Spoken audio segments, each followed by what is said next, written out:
That Mother-in-Law of Mine by Anonymous. Chapter 1. Bessie and I, and Bessie's Mother.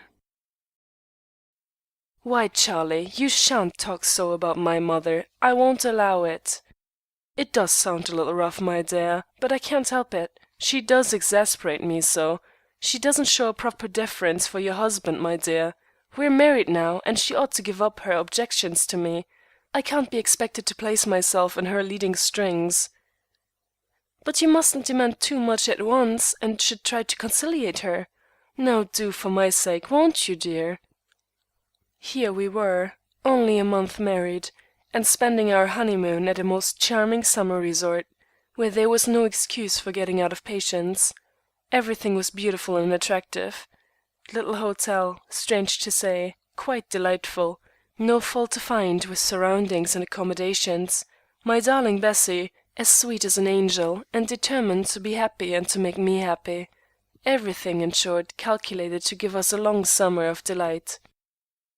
That is, if Bessie had only been an orphan.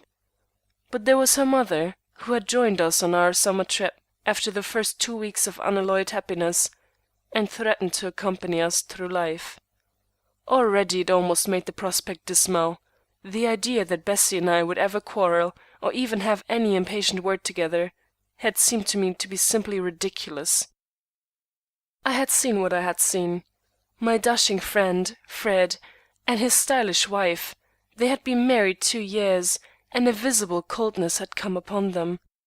I knew, by an occasional angry whisper and a knitting of the brow before people, that he must sometimes swear and rave in the privacy of their own rooms, and her cutting replies or haughty indifference showed that there had been a deal of love lost between them in those 2 years.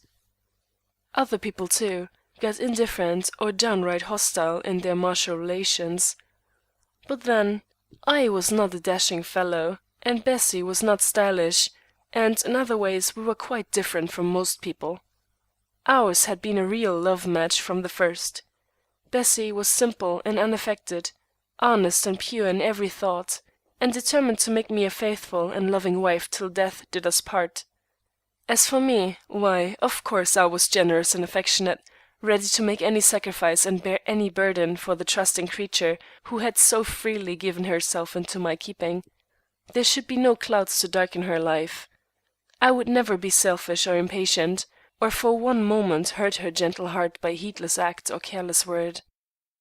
But plague upon it, I could not get on with her mother, and here I was, before our summer holiday was over, and before we had settled down to that home life in which trouble and annoyance must needs come, getting out of patience and saying cruel things.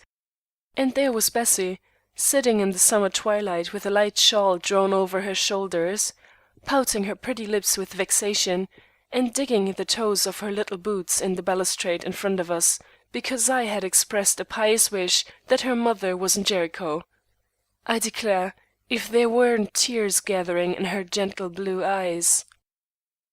I was angry with myself, and, putting my arm around her slender waist, I laid my cheek against hers and said soothingly, "Never mind, darling. I didn't mean it. Don't think any more about it." But as we sat for the next 5 minutes without saying a word, I couldn't help pondering on the possibilities of the future, for Mrs. Pinkerton was to live with us. That was one of the understood conditions of our bargain, and it was evident that she was to furnish the test of all my good resolutions. Mrs. Pinkerton had been left a widow when Bessie was 12 years old, with a neat little cottage in the suburbs of the city, and a snug competence in a secure investment. I was fairly settled in business, with an income that would enable us to live in modest comfort, and was determined not to disturb the investment or have it drawn upon in any way for household expenses. But the old lady, I already began to speak of her in that disrespectful epithet, although she was still under 50, was to live with us. I had readily acquiesced in that arrangement, for was it not my darling's wish? And I could not decently make any objection, for it was mighty convenient to have a pretty cottage, already furnished, in one of the finest suburbs of the city in which I was employed. Mrs. Pinkerton was a good woman in her way. How could she be anything else and the mother of such an angel as I had secured for my wife? She meant well, of course, I admitted that, and I ought to be on the pleasantest terms with her, and determined from the first that I would be. But somehow we were not congenial, and when that is the case, the best people in the world find it hard to get along agreeably together. The course of true love between Bessie and me had run very smooth. From the moment my old schoolfellow, her brother George, now in Paris studying medicine, had introduced me to her, I had been completely won by her sweet disposition and charming ways, and she in turn was captivated by my manly independence, strong good sense, and generous impulses. I'm not vain, but the truth is the truth, and, as I am telling this story myself, I must set down the facts. We fell in love right away, and it was not long before we were mutually convinced that we were made expressly for each other and could never be happy apart. So it happened that I had to do the courting with the mother. She was the one to be won over, and it was not likely to be an easy task, for I plainly saw that she did not quite approve of me.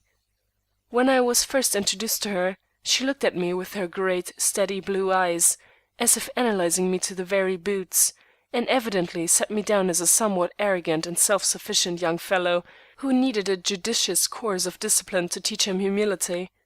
I was generally self-possessed and had no little confidence in myself, but I confess that I was embarrassed in her presence. She was not at all like Bessie, I thought. She had taught school in her youth, and had learned to command and to be obeyed. The late Mr. Pinkerton, I fancied, had found it useless to contend against her authority, and this had increased her disposition to carry things her own way, and 7 years' widowhood, with its independence and self-reliance, had not prepared her to be submissive to the wishes of others. Still, she loved her daughter with tender devotion, and her chief anxiety was to have her every wish gratified. Therein was my advantage, for I knew that Bessie, gentle and trusting as she was, would never give me up or allow her life to be happy without the gratification of her first love. So I set to work confidently to make myself agreeable to the widow, and win her consent to our marriage. "You must bring mamma around to approve of it," Bessie had said, on that ever-to-be-remembered evening, when we were returning from a long drive, and after an hour of sweet confidences she had surrendered herself without reserve to my future keeping. "She is the best mother in the world, and loves me very much, but she is peculiar in some ways, and I'm afraid she doesn't altogether like you. I would not for the world displease her. That is, if I could help it," she added, glancing up, as much as to say, "It is all settled now, forever and forevermore, whatever may befall. But do get my mother to consent to it with a good grace." End of Chapter 1. Chapter 2. Courting the Mother. Mrs. Pinkerton sat in an easy chair near the window, doing nothing, when I marched in to begin the siege. I felt diffident and uneasy, although I am not usually troubled that way. But if I should live to the advanced age of Methuselah, I could never forget Mrs. Pinkerton's appearance on that memorable occasion. Before I had spoken a word, I saw that she knew what was coming, and had hardened her heart against me. She had anticipated all that I would say, had discounted my plea, as it were, and prejudged the whole case. Her look plainly said, "Young man, I know your pitiful story. You needn't tell me. You may be very well as young men go. You fancy you can more than fill a mother's place in Bessie's inexperienced heart, but you can't get me out. I am adamant. Your intentions are all very honorable, but you are a graceless intruder.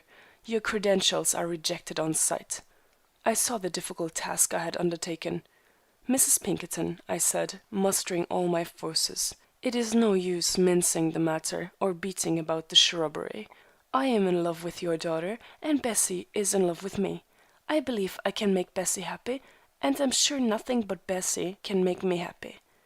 I am come to ask your consent to our marriage." Then I hung my head like a whipped schoolboy. Mrs. Pinkerton took off her eyeglasses, and then put them on again with considerable care, after which she levelled a look at me and through me that made me feel like calling out "Murder!" or making for the door. But I stood my ground, and heard her say quietly, "So, you are engaged to my daughter?" A simple remark, but the tone meant, "You are a puppy." I had to muster all my resolution to reply politely and coolly that with her gracious consent such was the fact. Are you aware that it is customary to obtain parental consent before proceeding to such lengths? Mrs. Pinkerton, excuse me. I thought in my ignorance that it would be just as well to do that afterwards, or rather, I didn't think anything about it. I was so much in love with Bessie that it was all out before I knew it. If I had thought, of course, I would have— Yes, yes, said Mrs. Pinkerton. If your kind of people ever thought, they would undoubtedly do differently. Bessie certainly ought to have known better.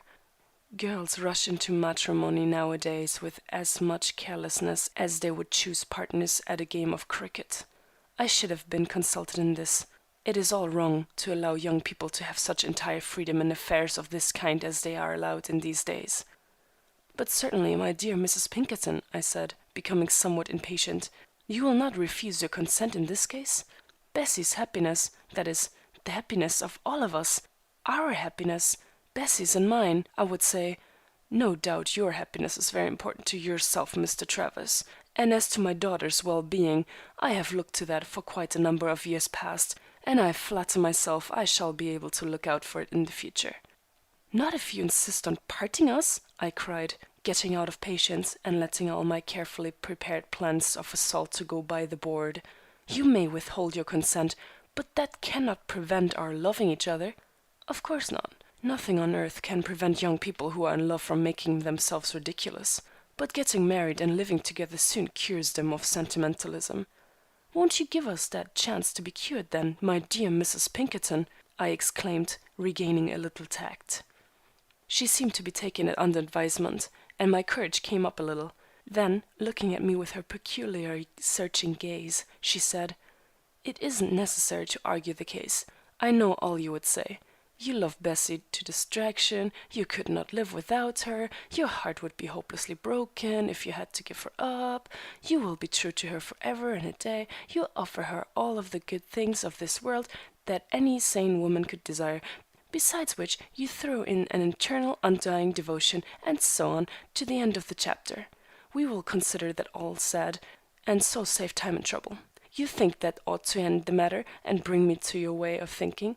I wonder at the effrontery of young men who walk into households and carelessly tell us mothers what is best for our children, and assure us between their puffs of tobacco smoke that a case of 3 weeks' moonshining outweighs the devotion of a lifetime. I began to see what course was open for me. The old lady was jealous, and I could not blame her. Her objections were general, not specific. Strategy must take the place of a direct assault. There flashed through my mind the ridiculous old nonsense rhyme quotation, "I must soften the heart of this terrible cow." I said gently, "I can readily see how a mother must regard the claims of the man who comes to her demanding the most precious treasure, and what you say makes me feel how presumptuous my demand must seem. I love your daughter. That must be my only excuse. And after all, what has happened was only what a mother must expect. Your daughter's love will not be the less yours because she also loves the man of her choice. That she should love and be loved was inevitable. We will not go into the discussion any further," she interrupted. "I don't wish to say anything uncomplimentary of you personally, but I simply am not prepared to give my daughter up at present. My opinion of men in general is good, so long as they do not interfere with me or mine.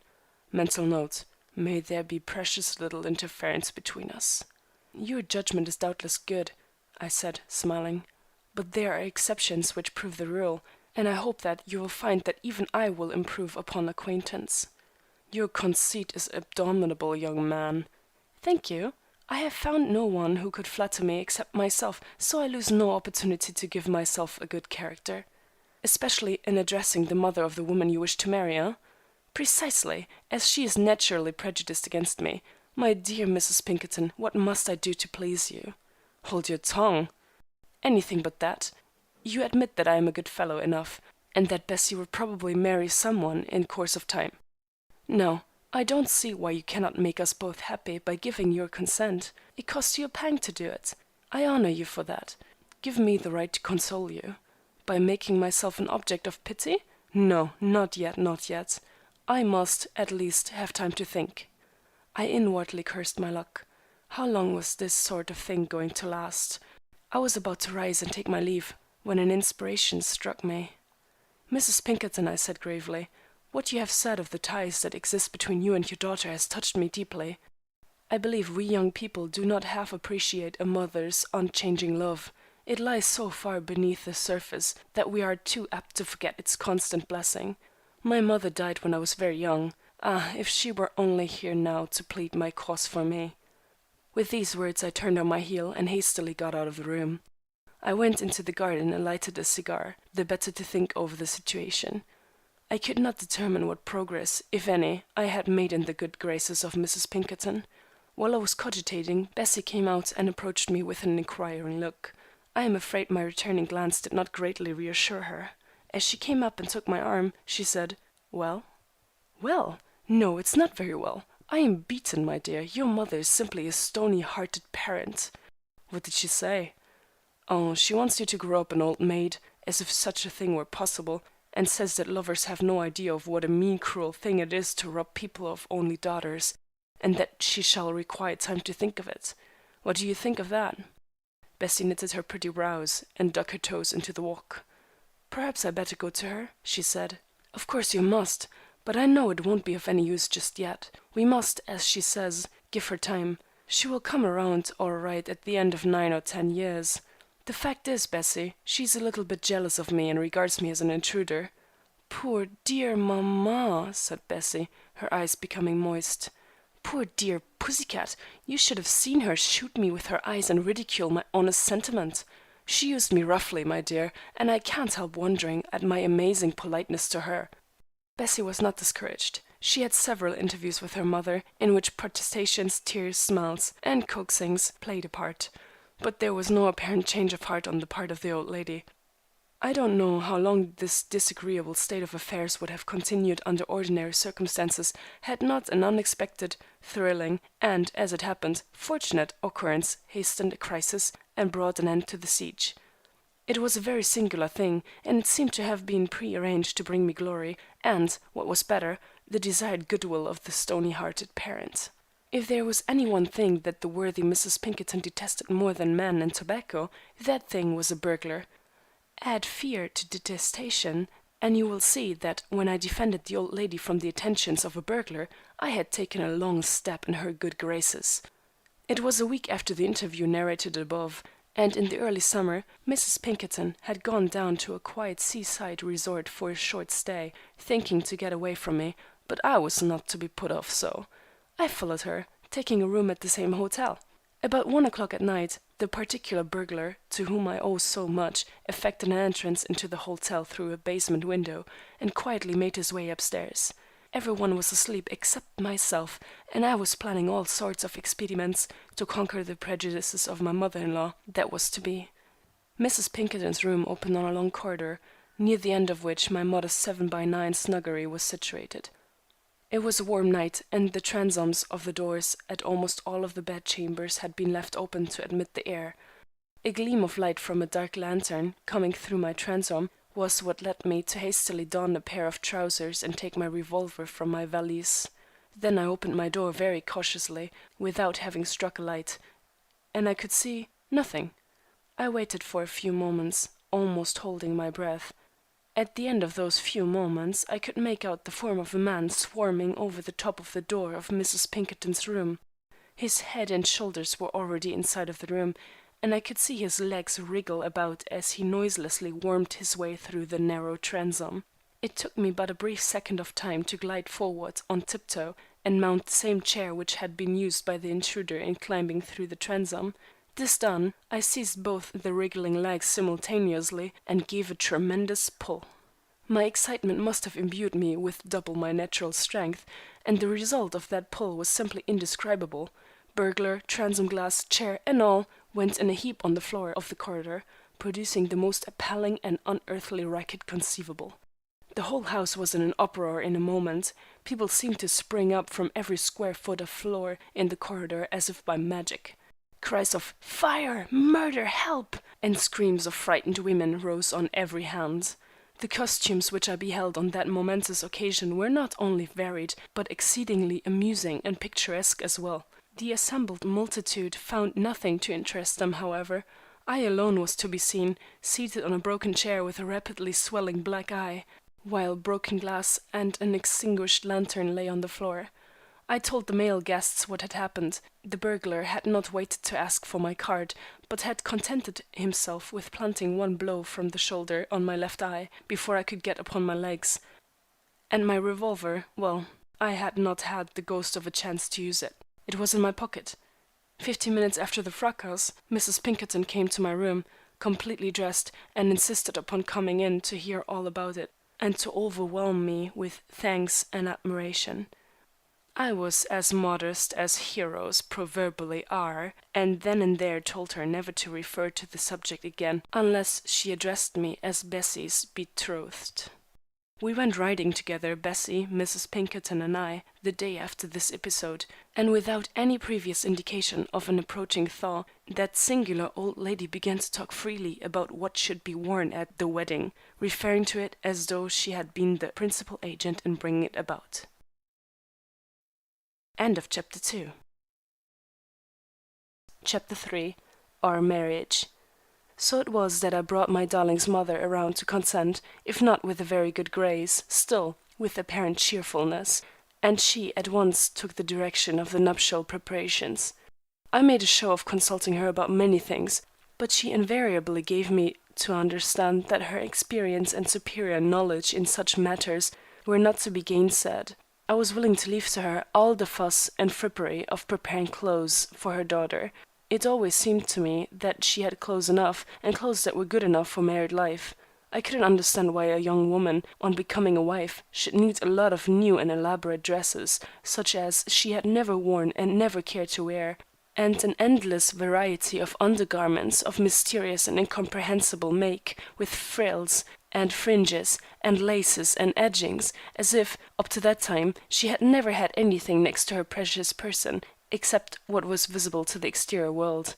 And even assuming that she had donned these things for the first time as parts of a manifold and complicated wedding garment, why should so much fine needlework and delicate trimming be prepared to be stowed away out of sight of prying mortals, for whose vision women are presumed to dress themselves? Are they got up to show to friends and excite envy, and to fill the minds of other young people with a sense of the difficulties of getting married? One day, when I happened in, by accident of course, and the mother happened to be out on one of her many pilgrimages to town, Bessie took me up to her room in a half-frightened way, as if doing something that she was afraid was terribly improper, and showed me a bewildering profusion of these things, neatly tucked away in bureau drawers. I laughed outright, and asked her who was to see all that finery. She was vexed and bit her lip, and I was sorry and voted myself a brute. From that moment I determined not to say a word about the clothes, except to express unstinted admiration. There was not only clothing, but blankets and quilts and bed linen, though we were to live in her old home, which was already well supplied. One would suppose that a large and sudden increase of family was expected at once. These things annoyed me as senseless, and as absorbing so much of my Bessie's attention that we didn't have half the blissful times together that we had before our engagement was an acknowledged thing. But I knew that it was the mother's doings. Bessie did not really have any foolish care for dress, though always beautifully arrayed without any apparent effort, but she supposed it was the proper thing, and submitted to her mother. But there was one thing I set my heart on. I wanted a quiet wedding, without display or pretense. It did seem to me that this was a private occasion in which the wishes of the persons chiefly concerned should be consulted. It was their business, and should be conducted in their own way. Bessie sympathized with me, and wanted of all things to go to church quietly and privately, and then, after a leave-taking with a few intimate friends at home, start right off on our proposed trip to the White Mountains. But no, we were inexperienced, and the widow knew what the occasion demanded much better than we did. She was a little grand in her ideas, and felt the importance of keeping on good terms with society. I was disposed to apply profane epithets to society, and to insist that this marriage was mine and Bessie's, and nobody else's. But what was the use? There would be unpleasant feelings, and the mamma must be conciliated, and so I yielded after a warm but altogether affectionate little controversy with Bessie. Every time I came to the house now, I was informed of some new feature which Mrs. P. had decided upon as indispensable to the gorgeousness of the occasion. "Have you ordered your dress suit yet?" she asked one evening. "Dress suit? Oh, yes, I had almost forgotten that. And, by the way, those cards, I think you had better send them out. You write such a good, legible hand." "Yes, oh yes, with pleasure." "When you go to the city tomorrow, I wish you would drop in at Draper's and get me a few little things. I have made out a list, so it won't be any trouble to you." "No trouble at all. Glad to do it. That white ribbon should be medium width.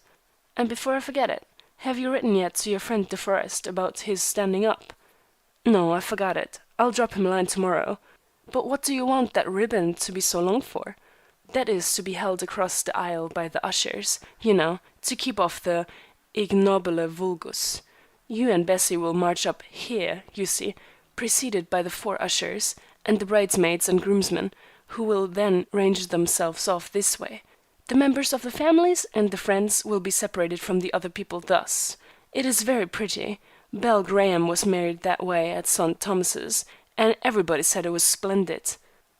This is the kind of talk I had listened to for weeks, and is it any wonder that I grew thin and had sleepless nights? I was now a mere puppet in the hands of Mrs. Pinkerton, and came and went as she pulled the wires. She had arranged that the affair was to take place in her church, and a very fashionable temple of worship it was. Her rector was to officiate, assisted by the vealy young man who had just graduated from the theological seminary. There were to be 4 bridesmaids and an equal number of groomsmen and of ushers. I should have liked to have something to say about who should stand up with us, as Mrs. Pinkerton expressed it, but when I timidly suggested that some of my friends would be available for the purpose, I was taken aback to learn that the entire list had been made up and decided upon without my knowledge, and that only one of the groomsmen chosen was a friend of mine, De Forest, the others being young men whom the worthy Mrs. Pinkerton had selected from her list of society people. One of the young men was a downright fool, if I must call things by their right names, but he dressed to perfection. The remaining 2 I scarcely knew by sight, but I did know that one of them had seen the time when he aspired to occupy the place I was now filling in respect to the Pinkerton household. Need I say more concerning my sentiments regarding him? The ushers, well, of course, they were the 4 young gentlemen who knew everybody who was anybody, and I could not object to them, considering that they charged nothing for their onerous services. The bridesmaids were all old school friends of Bessie's, and 2 of them were considered pretty, and the other 2 were stylish. One of my keenest regrets was that Bessie's brother George was away off in Paris, and could not grace the occasion with his superb presence, for he was a superb fellow in all respects, and I felt a true brotherly affection to him. Had he not introduced me to Bessie? Had he not always wanted me to become his brother-in-law? The great day came at last. The town was full of the invited people, and the weather, so anxiously looked to on such occasions, was all that could be desired. My remembrance of the solemn events of that day is now rather misty. I remember the tussle De Forest and I had with my collar and my cravat in the morning, and how he stuck pins into my neck and wrestled mightily with his own elaborate toilet. I remember, and this very distinctly, how awfully tight were my new patent leather boots, which caused me, for the time being, the most excruciating anguish. Beyond these, and similar minor things which have a way of sticking in the memory, all the rest is very much like a vivid dream. The close carriage whirling through the streets, a great crush of people, with here and there a familiar smiling face, Bessie in her wedding dress of white silk, with her long veil and twining garlands of orange blossoms, the bridesmaids, radiant in tarletan, with pretty blue bows and sashes, the long aisle up which we marched with slow and reverent tread, the pealing measures of the wedding chorus, the dignified and fatherly clergyman, the vealy young assistant, the unction of the slowly intoned words of the marriage service, the fumbling for the ring, and through it all there rises, as out of a mist, the face of my mother-in-law, the presiding genius of it all, the unknown quantity in the equation of my married life, now begun amid the felicitations, more or less sincere, of a host of kissing, handshaking, smiling, chattering, good-natured aunts, uncles, cousins, and relatives of all degrees. End of Chapter 3. Chapter 4. Mountains and more mother-in-law. So the bells were rung, metaphorically speaking, and we were wed. I had a long leave of absence from the banking house in which I held a responsible and confidential position, and we started for the mountains, leaving Mamma Pinkerton to put things to rights and follow us in a fortnight, when we had decided to settle down for a month's quiet stay in a picturesque town of the mountain region. Oh, the unrestrained joy of that fortnight!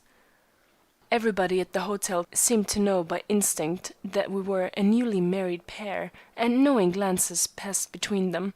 But what did we care?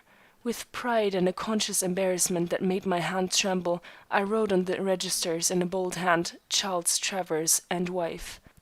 I asked for the best room with a pleasant outlook. The smiling clerk, trained to dissimulation, would appear as unconscious as the blank safe behind him, but he knew all the while, the sly rascal, that we were on a wedding trip, and he paid special attention to our comfort. We saw the glories and wonders of the mountains, and shared their inspiration as with a single heart. We rose early to drink the clear air, and greet the rising sun together. We strolled out in the evening to romantic spots, and there, with arms around each other, as we walked or stood gazing on the scene, and listening to the rustling breeze, we were happy. For 2 weeks our lives blended with each other, and with nature, and it was with a sigh that we mounted the lumbering stage to take up our sojourn in the retired town on the hills. We came to the little hotel just at night, and were stared at and commented upon by those who had been there 3 days and assumed the air of having had possession for years. We were tired, and kept aloof that evening, and the next day mother-in-law arrived. As she dismounted from the coach, she gave the driver a severe warning to be careful of her trunk, an iron-bound treasure that would have defied the efforts of the most determined baggage-smasher. Bessie had flown to meet her, and their greeting was affectionate. But to me the old lady presented a hand, encased in a mitt, or sort of glove with amputated fingers, and gave me a stately, "I hope you are well, sir," that rather made me feel sick. She looked full at me in her steady commanding way, as much as to say, "Well, you have committed no atrocious crime yet, I suppose, but I am rather surprised at it." If there is anything I pride myself on, it is self-possession, and a willingness to face anybody and give as good as I get. But that magnificently imperious way of looking with those large eyes always disconcerted me. I could not brace myself enough to meet them with any show of impudence, though the old lady had not ceased to regard that as the chief trait of my character. As Mrs. Pinkerton trod with stately step the rude piazza of that summer hotel, she put her eyeglass on and surveyed its occupants with a look that made them shrink into themselves and feel ashamed to be sitting about in that idle way. I believe the old lady's eyesight was good enough, and that she used her glasses, with their gold bows and the slender chain with which they were suspended about her neck, for effect. I noticed that if they were not on, she always put them on to look at anything, and if they happened to be on, she took them off for the same purpose. "Well," she said, going into the little parlor, and looking from the windows, "this really seems to be a fine situation. The view of the mountains is quite grand. Very kind of you to reprove of the mountains, but you could give them points on grandeur," I thought, but I merely remarked, "We find it quite pleasant here." She turned and glanced at me without reply, as much as to say, "Who addressed you, sir? You would do well to speak when you are spoken to." I was abashed, but was determined to do the agreeable, so far as I could, in spite of the rebuke of those eyes. "The house doesn't seem to me to be very attractive," she continued, glancing around with a gaze that took in everything through all the partition walls, and assuming a tone that meant, "I am speaking to you, Bessie, and no one else. What sort of people are there here?" "Oh, some very pleasant people, I should judge," said Bessie. "But we have been here only one day, you know, and have made no acquaintances to speak of." Charlie's friend, Fred Marston from the city, is here with his wife, and I met a young lady to whom I took quite a fancy this morning, a Miss Van Duzen. She's quite wealthy, and an orphan, and is here with her uncle, a fine-looking gentleman who is president of a bank, or an insurance company, or something of the sort. You saw him, I think, on the piazza, the large man with grey side whiskers, white vest, and heavy gold chain. Yes, I noticed him. A pompous-looking old gentleman, isn't he? Oh, he's dignified in his manner, but not all pompous, was the reply. Well, I call him pompous if looks mean anything, said the mother, with the air of one to whom looks were quite sufficient. I think I will go to my room, she added, and turned a glance on me, as much as to say, You needn't come, sir. I had no intention of going, and wandered out on the piazza, feeling as though Bessie had almost been taken away from me again. When she rejoined me, leaving her mother above stairs, I asked, What does she think of her room? Well, it doesn't quite suit her. She thinks the furniture scanty and shabby, water scarce, towels rather coarse, and she can't endure the sight of a kerosene lamp, but she will make herself quite comfortable, I dare say. And everybody else uncomfortable, I felt like adding, but restrained myself. She came down to tea, and being offered a seat on the other side of me from Bessie, firmly declined it, and took the one on the other side of her daughter from me. As she unfolded her napkin, she took in the whole table with a searching glance, and had formed a quick estimate of everybody sitting around it. Miss Clara Van Duzen and Mr. Desmond, her uncle, sat opposite, and an introduction across the table took place.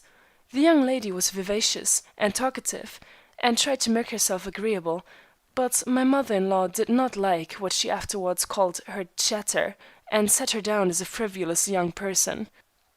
Miss Van, as everybody called her, with her own approval, for, as she said, she detested the Duzen which her Dutch ancestors had bequeathed her with their other property, was one of New York Knickerbocker origin, now living with her uncle in Boston, and was by no means frivolous, though uncommonly lively.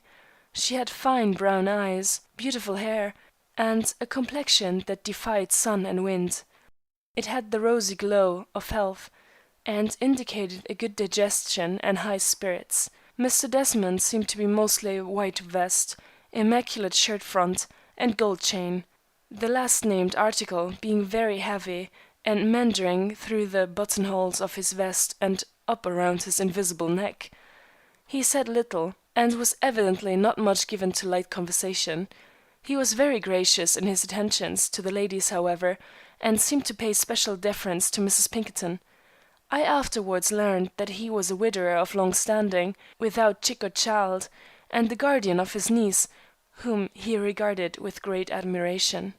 Down at the other end of the table was Marston, evidently giving vent to his impatience about something, and his wife, with fierce eyes, telling him, in manner if not in words, not to make a fool of himself. The rest of the company was made up either of transient visitors, or of persons with whom this story has nothing in particular to do. As we emerged on the piazza after tea, Fred, who had impolitely gone out in advance, called out, "Charlie, old boy, come here and have a smoke." I must confess that these long sittings on the piazzas of summer hotels had lured me back into my old habits, which I had forsworn in my efforts to conciliate Bessie's mother. Bessie had encouraged me in it, for, to tell the truth, she rather liked the fragrance of a good cigar, and dearly loved to see me enjoying it. It was my nature to defy the whole world and be master of my own habits, but I had felt a mean inclination, after mother-in-law joined the party, to slink away and smoke on the sly. There was nothing for it now, however, but to put on a bold face or play the hypocrite and pretend I didn't smoke. The latter I would not do, and if I had attempted it, it wouldn't go down with Fred, and I should have been in a worse predicament than ever. I went boldly across the piazza and took the proffered cigar. Glancing out at the corner of my eye as I was lighting it, I saw my mother-in-law regarding me through her glasses with increased disfavor. She did not, however, seem to be surprised, and doubtless believed me capable of any perfidy. "I say, Charlie, old boy, let's have a game of billiards," said Fred, after a few puffs. I'll give you 20 points and beat you out of your boots. Now I was very fond of billiards, and usually didn't care who knew it, but Mrs. Pinkerton did not approve of the game, and had no knowledge that I indulged in it. But Fred would speak in that absurd shouting way of his, and all the ladies heard him. Again I mustered up resolution and went into the billiard room, but I played very indifferently, and was thinking all the time of my mother-in-law and her opinion of me. I really wanted to get into her good graces, but it required the sacrifice of all my own inclinations, and I despised a man who deliberately played the hypocrite to win anybody's favor. After 2 or 3 listless games, I said to Fred, "I guess I will join the ladies." I was feeling some qualms of conscience for staying away from Bessie a whole hour at once. "Oh, hang the ladies," was Fred's graceless response. "They can take care of themselves. My wife gets along well enough without me, I know, and yours will soon learn to be quite comfortable without your garden presence. Besides, she's got her mother now. By the way, what a mighty grand old dowager Mrs. Pink is." "Pinkerton is her name," I said, a little haughtily, as if resenting the liberty he took with my mother-in-law's cognomen. "Oh, yes, I know, but the name's too long, and besides, she reminds one of a full-blown Pink. A little on the fade, perhaps, but still with a good deal of bloom about her. Is she going to live with you? Precious fine time you'll have," he added, having received his answer by a nod. "She'll bust a shebang, you bet." "Oh, I guess not," I answered, not liking his slangy way of talking about my affairs, and resolving in my own mind that I would be master in my own house. "Well, then there'll be a fine old tussle for supremacy, and don't you forget it." With this remark, Fred wandered off down the dusky road, humming Madame Angot, and I drew up a chair by Bessie's side. She had evidently been wishing I would come. Mr. Desmond was sitting a little apart from the rest, twisting his fingers in his watch-chain, and looking intently at the mountain-top opposite, as if expecting somebody to come over with a dispatch for him. Mrs. Pinkerton sat by her daughter's side in calm grandeur, her gray puffs, that fine silver gray that comes prematurely on aristocratic brows, seeming like appendages of a queenly diadem. Miss Van had been diverting the company with a lively account of her day's adventures. She was always having adventures, and had a faculty of relating them that was little short of genius. "Well, my dear, are you having a good time?" I murmured in Bessie's ear. "Oh, yes, but I was feeling a little lonesome without you." The conversation degenerated into commonplace about the scenery and points of interest in the neighborhood, and after a while the company dispersed with polite good evenings. When we reached our room, I remarked to Bessie, who seemed more quiet than usual, "I hope your mother will like it here." "Oh, yes, I guess she will like it when she has been here a little while," was the answer. "You know, she has not been away from home much of late years, except to the seaside with the Watsons and other of her old friends, and she does not adapt herself readily to strange company." I said nothing more, but was absorbed in thought about my mother-in-law. It is evident by this time that she was no ordinary woman, no coarse or waspish mother-in-law, but a woman of good breeding and the highest character. She was intelligent and well-informed, a consistent member of the Episcopal Church, with the highest views of propriety, and a reverential regard for the rules of conduct laid down by good society. This made her all the harder to deal with. If she were a common or vulgar sort of mother-in-law, I could assert my prerogatives without compunction, and I was forced to admit that she was a very worthy woman, and not given to petty meddling. But I felt that her presence was an awful restraint. Without her we could have such good times, going and coming as we pleased, and acting with entire freedom, but she must be counted in, and was a factor that materially affected the result. She could not be ignored, her opinions could not be disregarded. That would be rude, and besides, their influence would make itself felt. Strange, the irresistible effect of her presence upon me. She might not openly interfere or directly oppose, but there she was, and she didn't approve of me, or like my friends, could not fall in with my ways or my wishes, and make one of any company in which I should feel at ease, and I knew that her presence would be depressing and spoil our summer's pleasure. And after that was all over, and we were at home, what? Well, sufficient unto the day is the evil thereof. We slept the sound sleep that mountain and country quiet brings, and took the chances of the future. End of Chapter 4. Chapter 5. The Rise and Fall. During the next week of our stay at the Fairview Hotel, it grew rather dull. There was little to do but to drive on the long country roads, or wander over the hills and in the fields and woods. I could have found plenty of pleasure in that with Bessie and a party of congenial friends, but it didn't seem to be right always to leave my worthy mother-in-law behind, with her croquet work or the last new novel from the city, on the sunny piazza or in her dim little chamber. She was not averse to drives, in fact enjoyed them very much, but she seemed to divine that I did not really want her company, though I protested, as became a dutiful son-in-law, that I should be very glad to take her at any time. She did go with us once or twice, but the laughter and romping behavior which gave our rides their chief zest were extinguished, and we jogged along in the most proper manner, professing admiration for the outlines of the hills and the far-away stretches of scenery between the more distant mountains. We returned as quiet and demure as if we had been to a funeral.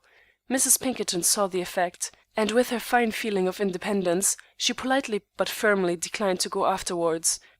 As for walking on anything but level sidewalks or gravel paths, she could not think of such a thing. The idea of her climbing a hill or getting herself over a fence seemed ridiculous to anybody that knew her.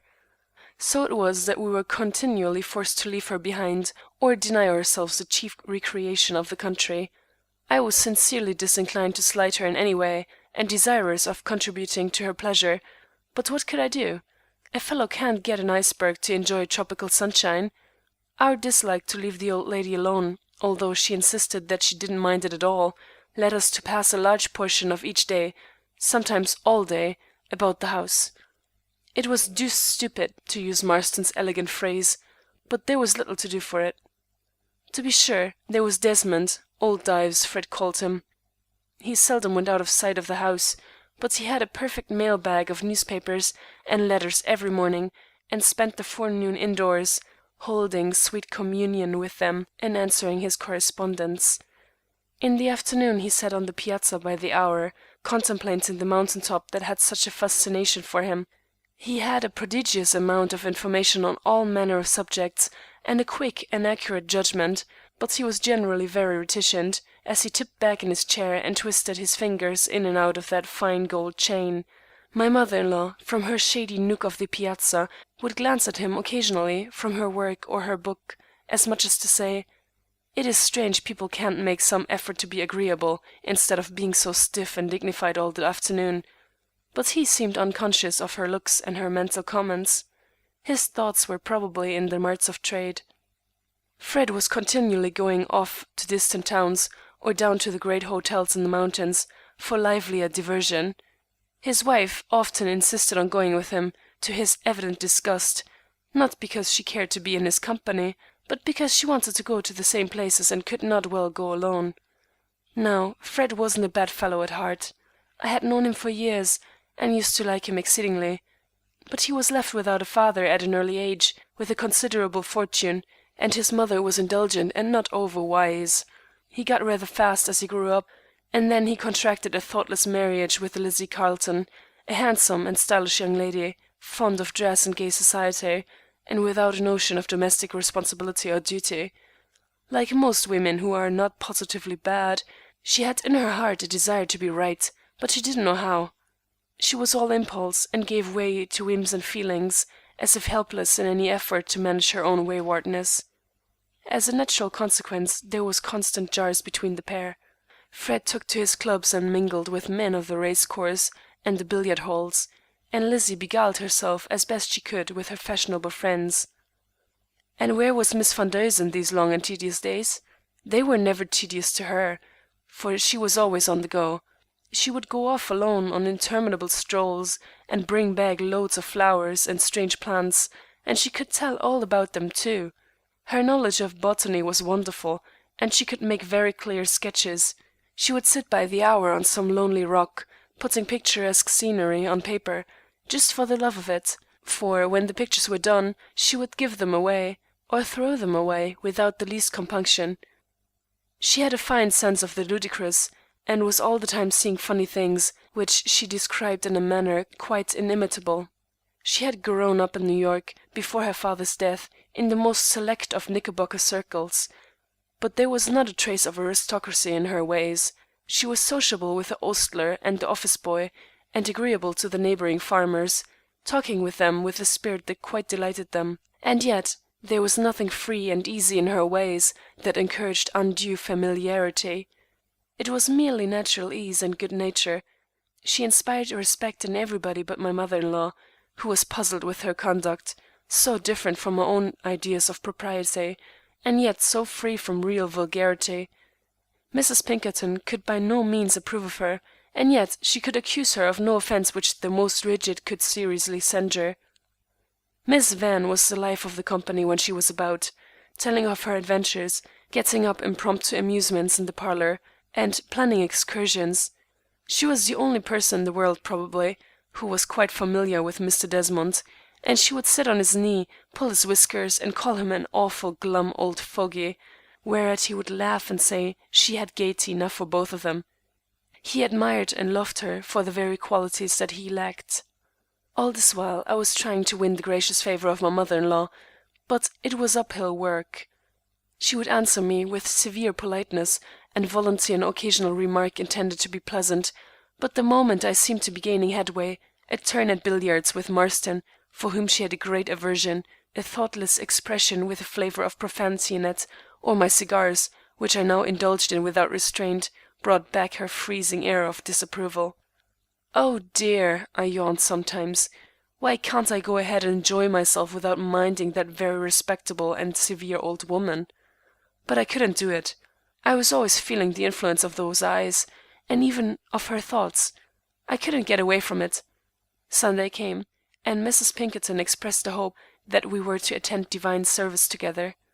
I hadn't thought of it till that moment, and then it struck me as a terrible bore. There was no church within 10 miles, except a little white, meek edifice in the neighboring village, occupied alternately by Methodist and Baptist expounders of a very Calvinistic and, to me, very unattractive sort of religion.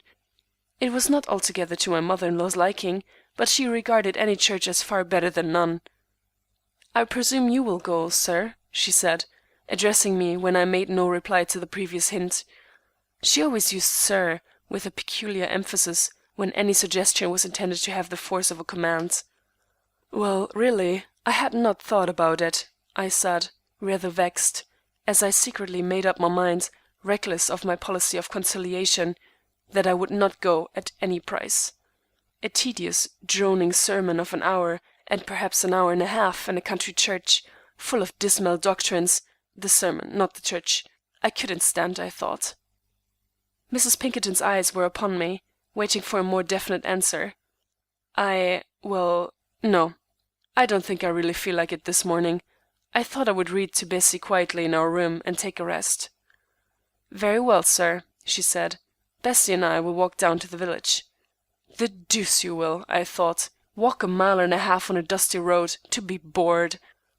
I knew it was useless to protest, and I was too wilful to take back what I had said, have the team harnessed, and go, like a good fellow, to church.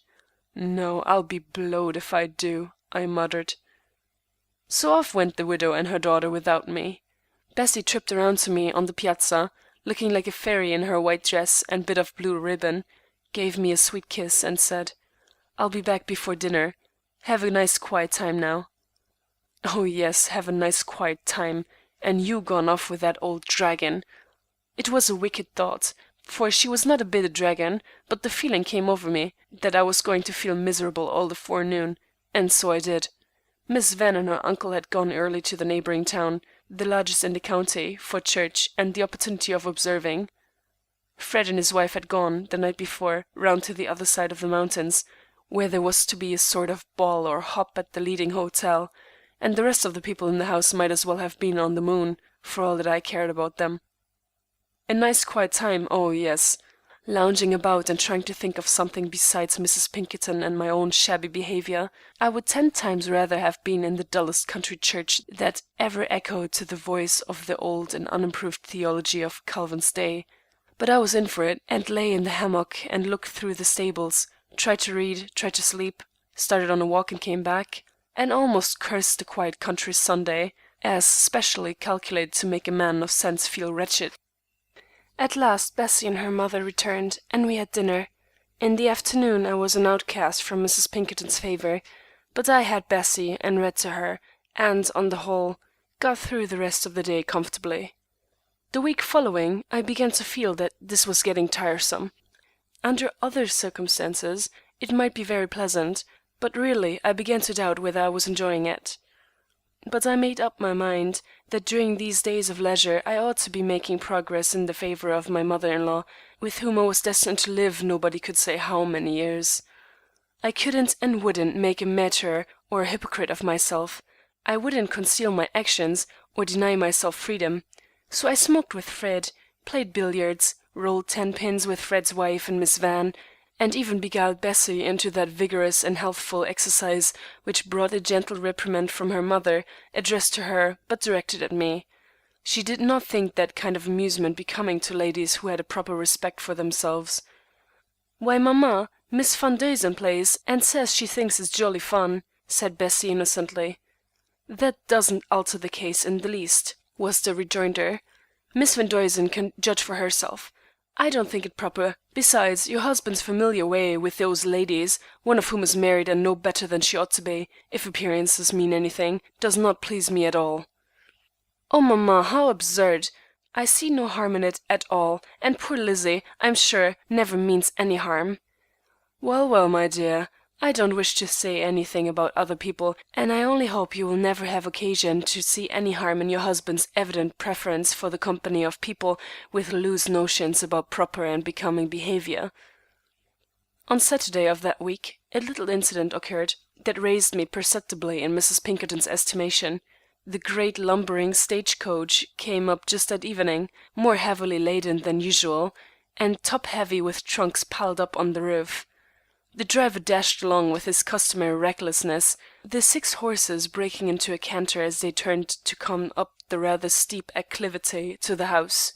The coach was drawn about a foot from its usual rut, one of the wheels struck a projecting stone, and over went the huge vehicle, passengers, trunks, and all. The driver took a terrible leap and was stunned. The horses stopped and looked calmly around on the havoc. There was great consternation in and about the house. Here my natural self-possession came into full play. I took command of the situation at once, directed prompt and vigorous efforts to the extrication of the passengers, had the injured ones taken into the house, applied proper restoratives, and in a few minutes ascertained that only one was seriously hurt. She was a young girl who had insisted on riding outside, higher up even than the driver. She had been thrown headlong, striking, fortunately, on the grass, but terribly bruising one side of her face and dislocating her left shoulder.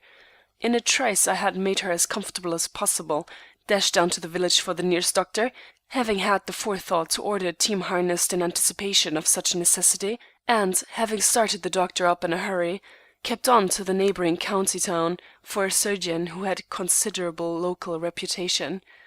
I had him on the ground in a surprisingly short time, and before bedtime the unfortunate girl was put in the way of recovery, having received no internal injury. My behavior in this affair, as I said, gave me a lift in my mother-in-law's estimation, and, of course, filled Bessie with the most unbounded admiration, though I had never thought of the moral effects of my action. In the morning I determined to follow up my advantage. It was Sunday again, and I bespoke the team early, to go to the neighboring town, where there was an Episcopal church, and where, for that day, a distinguished divine from the city, who was spending his vacation in those parts, was to hold forth. When I announced my preparation for the religious observance of the day, I actually received what was almost a smile of approval from my mother-in-law. I enjoyed the ride, and was not greatly bored by the service, for I was thinking of something else most of the time, or amusing my mind with the native congregation. We got back late to dinner, and the rest had left the dining-room. The ladies went in without removing their bonnets, and after dinner retired to their rooms. As I came out on the piazza, Fred, who was walking about in a restless way, puffing his cigar with a sort of ferocity, as though determined to put it through as speedily as possible, shouted, "Hello, Charlie, old boy! Where the eternal furies have you been? Here I have been about this dead, sleepy, stupid place all morning, with nothing to do and nobody to speak to. Why, where's Mrs. M.?" "Lib? Oh, she's been here, but then she was reading a ghastly stupid novel and wasn't company, and she went off to that big boarding house down the road half a mile to dine with a friend. I wouldn't go to the blasted place, and really think she didn't want me to. But where in thunder were you all the while?" "At church, to be sure, with my wife and her mother." "Oh, yes," was the reply, peculiarly prolonged, as if the idea never occurred to him before. "How long since you became so pious, old man? Didn't suppose you knew what the inside of a church was used for. The outside is mainly useful to put a clock on, where it can be seen. Old Pink, beg pardon, Mrs. Pinkerton, I suppose, dragged you along by main force." "Not at all. I went of my own motion, in fact, suggested it to the ladies." "You don't say so! Well, I see she is bringing you around. It is she that is destined to gain the supremacy. Ta, is my going to church such an indication of submission? It wouldn't do you any harm to go to church once in a while, Fred." "Well, I don't know about that," he said, taking out his cigar, and stretching his feet to the top of the balustrade. "I don't know about that. I am afraid it might be the ruin of me. I might become awfully pious, and then what a stick and a moping man of rags I should become. I tell you, Charlie, my boy, there's many a good fellow spoiled by too much church and Sunday school." "Perhaps," I replied, "but you and I are beyond danger." "Well, yes, but you can't be too careful of yourself, you know." There was no answering that, and we relapsed into commonplace and finished our cigars. "Where's old Dives to-day, and his charming niece, the lively Van?" asked Fred, after an uncommon fit of silent contemplation. "They went over to some town 30 or 40 miles away, yesterday, and haven't got back," I replied. "I tell you, that girl knows how to circumvent these stupid Sundays, don't she, though? And she takes old Dives along wherever she wants to go. I believe she would take him where the other Dives went, if she was disposed to take a trip there herself. But, holy Jerusalem! What are we to do to get through the rest of the day? No company, no billiards, no fishing. Confound the prejudices of society. I tell you, it is just such women as that mother-in-law of yours that keep society intimidated, as it were, into artificial proprieties. Now, where's the harm of a pleasant game on a Sunday, more than sitting here and grumbling and cursing because there's nothing to do?" I made no reply, and Fred lighted another cigar. He was evidently thinking of something. "Look here, old fellow," he said at length in an undertone, something very unusual with him. "Come up to my room. You haven't seen it. Lib won't be back till tea time, and perhaps we can find something to amuse ourselves." He led the way, and I followed, thinking no harm. His room was upstairs and on the back of the house, looking up the great hill that stretched back to the clouds. As we entered, I found he had brought a good many things with him, and given the room much the air of the quarters of a bachelor in the city. His sleeping room was separate from that, and formed a sort of boudoir for his wife. He motioned me to an easy-chair, set a box of fine cigars on the table, and going to the closet, brought out a decanter of sherry and some glasses. "In these cursed places you can get nothing to drink," he said, "unless on the sly, and I hate that, so I bring along my own beverages, you see." I saw and tasted, and found it very good. He was still fumbling about the closet, with profane ejaculations, and finally emerged with something in his hand that I at first took for a small book. But he unblushingly put on the table that pasteboard volume sometimes called the Devil's Bible. "Come," he said, "where's the harm? Let us have a quiet game of casino or California Jack or something else. It is better than perishing of stupidity." I demurred. I was not over-scrupulous, but I had sufficient of my early breeding left to have a qualm of conscience at the thought of playing cards on Sunday. "Oh, nonsense," said Fred, carelessly, as he proceeded to deal the cards for casino. "There, you have an ace and a little casino right before you. Go ahead, old man." I made a feeble show of protesting, but took up my cards and, finding that I could capture the ace and little casino, took them. From that the play went on. I became quite absorbed and dismissed my scruples, when, as the sun was getting low, a shadow passed the window. "Great Jupiter!" I exclaimed, looking up. Does that second-story piazza go all the way around here?" "To be sure," answered Fred, whose back was to the window. "Why not? What did you see? A spook?" "My mother-in-law!" "The devil! No, Mrs. Pinkerton." "Well, what do you care? You're your own boss, I hope." "Yes, of course, but she will be terribly offended, and I think it would be pleasanter for all concerned to keep in her good graces." "Gammon! Assert your rights, be master of yourself, and teach the old woman her place. Damn me, if I would have a mother-in-law riding over me, or prying around to see what I was about." "Oh, I am sure she passed the window by accident. She would never pry around. It isn't her style. She has a fine sense of propriety, has my mother-in-law." "Oh, yes, old Pink is the pink of propriety, no doubt about that," said the rascal, laughing heartily at his heartless pun. But I couldn't laugh. I saw plainly enough that I had lost more than all the ground that I had gained in my mother-in-law's favor, and my task would be harder than ever. I had no more desire to play cards, and sauntered downstairs and out of doors, as if nothing had happened. At the tea-table, Mrs. Pinkerton was very impressive in her manner, but showed no direct consciousness of anything new. On the piazza, after tea, she was uncommonly affable to her daughter, and, I thought, a little disposed to keep Bessie from talking to me. The latter appeared troubled somewhat, and looked at me in an anxious way, as if longing to rush into my arms and ask me all about it and say how willingly she forgave me. But her mother kept her within the circle of her influence, and I sat apart, harboring unutterable thoughts and saying nothing. At last Mrs. Pinkerton arose and said sweetly, "I wouldn't stay out any later, my dear. It's rather damp." "Stay with me, Bessie," I said. "I want to speak to you. Your mother is at liberty to go whenever she pleases." It was then she gave me a disdainful look and swept in, and I muttered the wish regarding her transportation to a distant clime, which brought out the gentle rebuke with which this story opens. I saw no prospect of enjoying a longer stay at the Fairview, unless some burglary or terrible accident should occur to give me chance for a new display of my heroic qualities, and even then, I thought, it would be of no use, for I should spoil it all next day. So we determined to go home a week earlier than we had intended. The Marstons were going to Canada and Lake George, and wouldn't reach home until October. Mr. Desmond and his niece stayed a month longer where they were, and that would bring them home about the same time. Bessie and I went home with a lack of that buoyant bliss with which we had travelled to the mountains and spent those first 2 weeks. There was no change in us, but it was all due to my mother-in-law. End of Chapter 5. Chapter 6. What is home without a mother-in-law? Home. We were back from the mountains, and our brief wedding journey had become a thing of the past.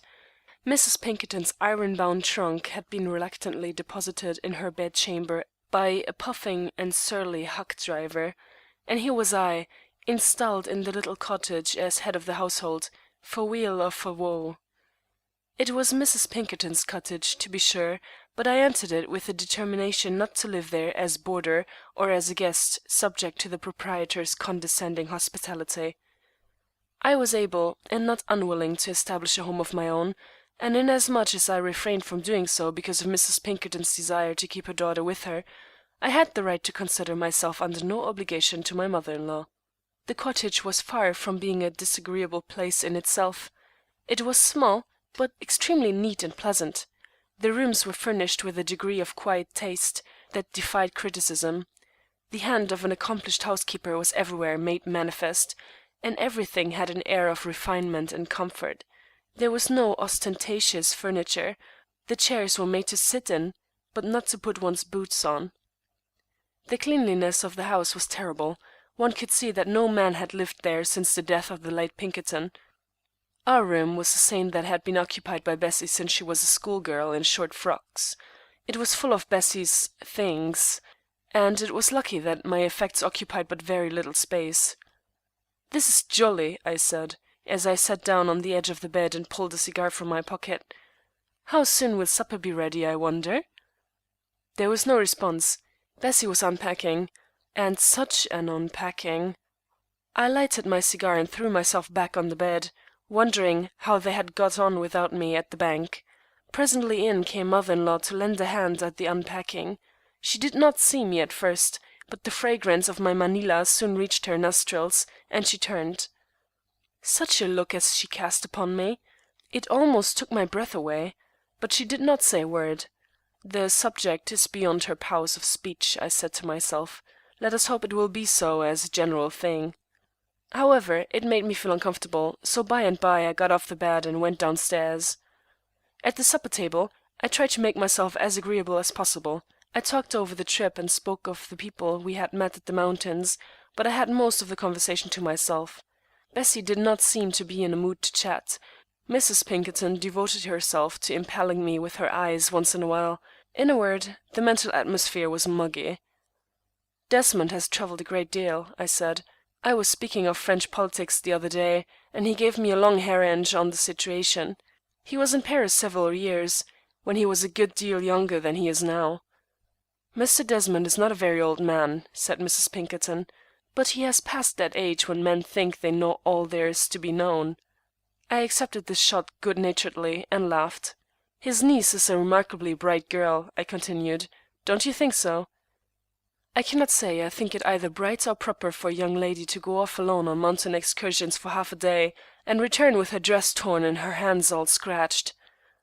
"Well, it was rather imprudent, but you know, she said she had no intention of going so far when she started, and she missed her way." "I did not hear her excuses. She appeared to be a spoiled child, and her manners were insufferably offensive. I should have known she came from New York, even if I had not been told." "Do you think all New Yorkers are loud?" "I said no such thing. There is a class of New York young people who are so loud that respectable people cannot have anything to do with them without lowering themselves. Miss Van Duzen belongs to that class." "You are rough on her, upon my word. I don't think she's half so bad, do you, Bessie?" "I liked her very much," said Bessie. "She may not be our style exactly, but I think at heart she's a good, true girl." "I wonder if she will call," I said. "By the way, Fred Marston is coming out to see us as soon as he gets back to the city." "As to that young man," Mrs. Pinkerton remarked, with some show of vivacity, "he impressed me as being little less than disreputable." "Disreputable! I would have you understand that Fred Marston is one of my friends," I exclaimed, growing angry, "and he is as respectable as the rector of St. Thomas's Church." Pooh, now I had done it. Mrs. Pinkerton was thoroughly scandalized and offended. She got up, and we left the table, Bessie looking troubled. I went into the library, and after lighting a cigar, sat down to read the papers. Bessie, who had followed me, brushed the journal out of my hand and seated herself on my knee. "Charlie," she said, kissing me, and smoothing the hair away from my brow, "can't you and mamma ever get along any better than this?" "Ah, conundrum! I never guessed one, so I shall have to give this up. But don't you see how it is, dearest? I try to be good to her, and she won't meet me half-way. On the contrary, she tries to nag me, I think. It wasn't my fault to-night. What right has she to run down my friends? If she doesn't like them, she might leave them alone, and be precious sure they'd leave her alone. She don't like smoking. I tried to swear off, tried mighty hard, but it was no use. You see, it wasn't quite necessary for you to make that remark about the Reverend Dr. McCannon, was it, Charlie?" "Well, no, I'm sorry, but she provoked me to it. I apologize. And then, Charlie, you will try to be a little more patient with mamma, won't you?" "Yes, I do try, but the trouble is that she don't like me. Must I keep my mouth shut, throw away my cigars, bounce all my friends, and sit up with my arms folded? Oh, no, dear. Be good to her, and be patient. It will all come around right in time." That was Bessie's way of lightening present troubles. It will all come around right in time. Blessed hope. Man never is, but always to be blessed. My duties now kept me at the bank nearly all day, and for a few weeks affairs went on at home very smoothly. At the table, Mrs. Pinkerton maintained a sphinx-like silence, and I directed my conversation to Bessie. When the old lady opened her mouth, it was to snub me. The snub direct, the snub indirect, the snub implied, and the snub far-fetched. I submitted to all with a cheerful spirit, and not a hasty retort escaped me. At Bessie's request, I now smoked only in the library, or in our own room. I brought a highly ornamental Japanese affair, of curious workmanship, as a receptacle for cigar ashes. Altogether, I behaved like a good boy. One evening Marston dropped in. When his card was brought upstairs, I handed it over to Bessie and hurried to the library. "How are you, old man?" he said, or rather shouted. "How do you like it, as far as you've got?" "Tip-top. I'm glad to see you. When did you get back?" "Last Saturday, and mighty glad to get back to a live place, too. Smoke?" "Thank you. Bessie will be down in a minute." "How's old Pink?" "Shh! She's all right. Don't speak so confoundedly loud." "Ah, I see how it is.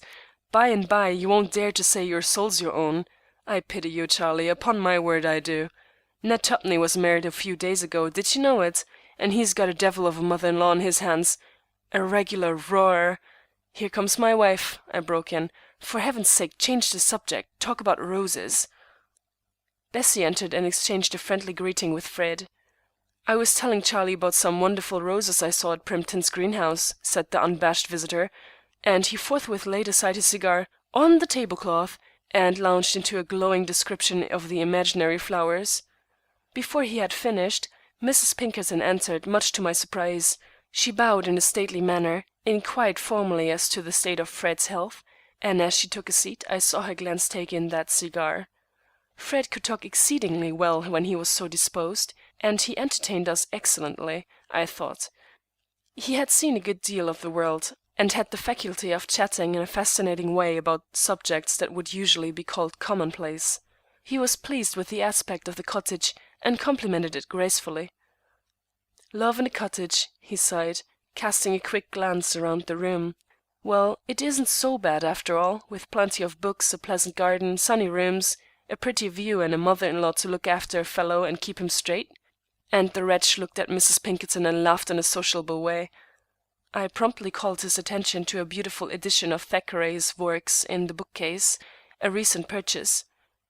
In the course of a half-hour's call, Fred managed to introduce the dangerous topic at least a half-dozen times, and each time I was compelled to choke him off by ramming some other subject down his throat willy-nilly.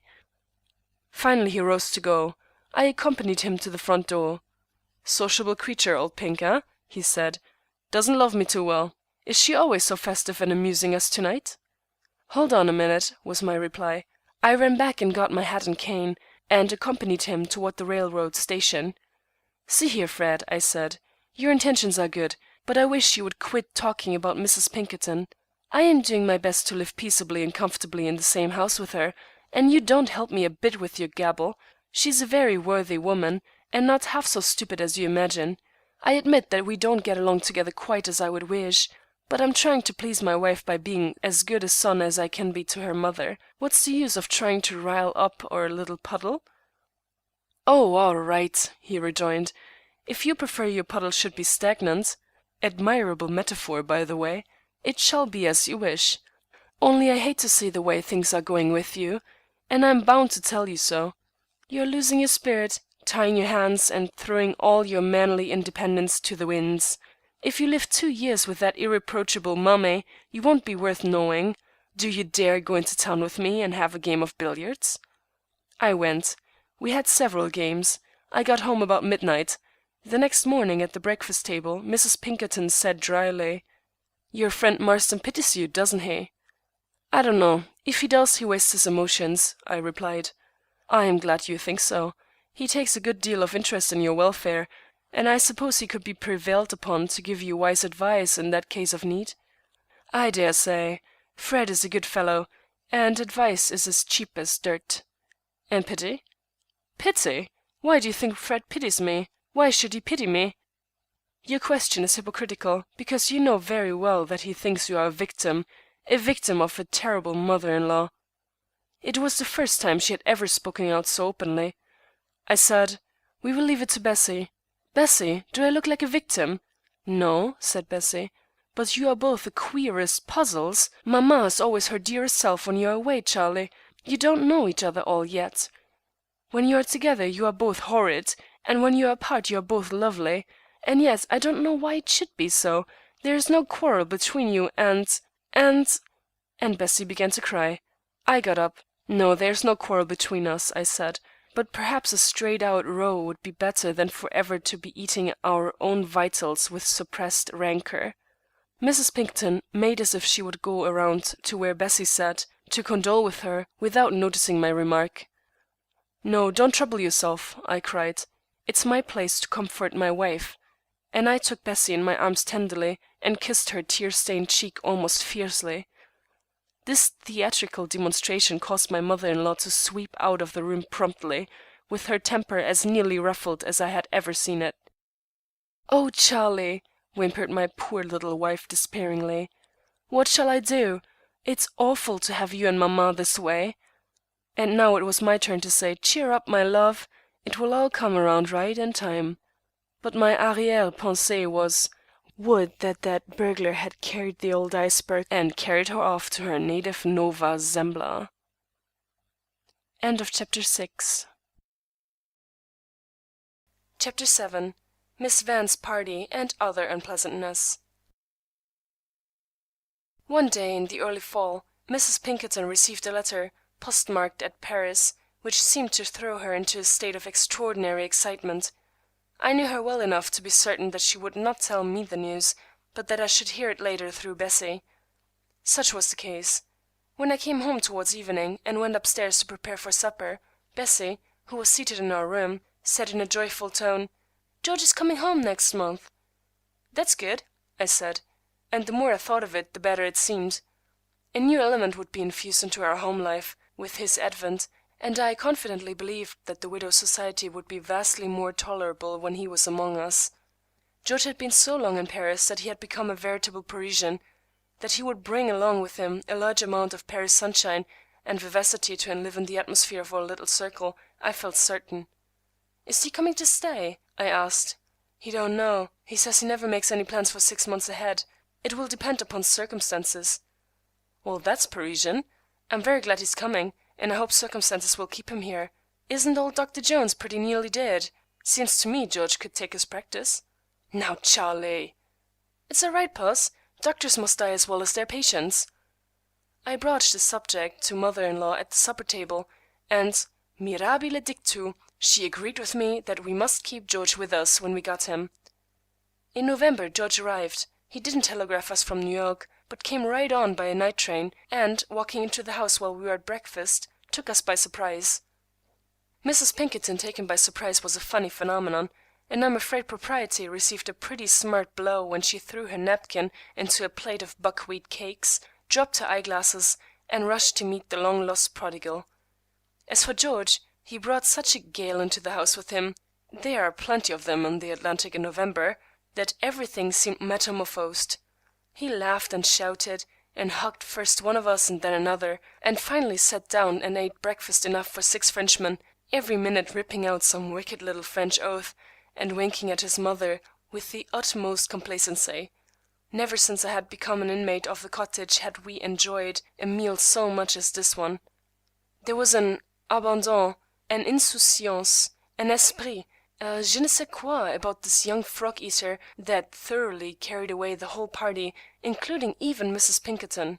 When George had eaten everything he could find on the table, he lighted a cigarette, right there in the dining-room too, and under his mother's eyes, and we had a good, long, jolly talk together, Bessie sitting between us and feasting her eyes on her brother's comeliness. He certainly was handsome.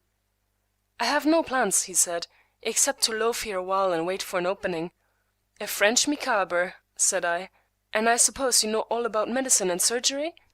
"I have learned when not to give medicine, I believe, and so, I think, I can save lots of lives." A few days after George's arrival, we received a call from the Watsons. I had never had the pleasure of meeting the Watsons, but I had had the Watsons held up before me as examples of the right sort of style so many times that I felt already well acquainted with them. Mr. Watson was a very retiring, quiet little man, awed into obscurity by his wife. After a long and persistent effort to interest him in conversation, I was compelled to give it up, and to leave him smiling blankly, with his gaze directed toward the argand burner.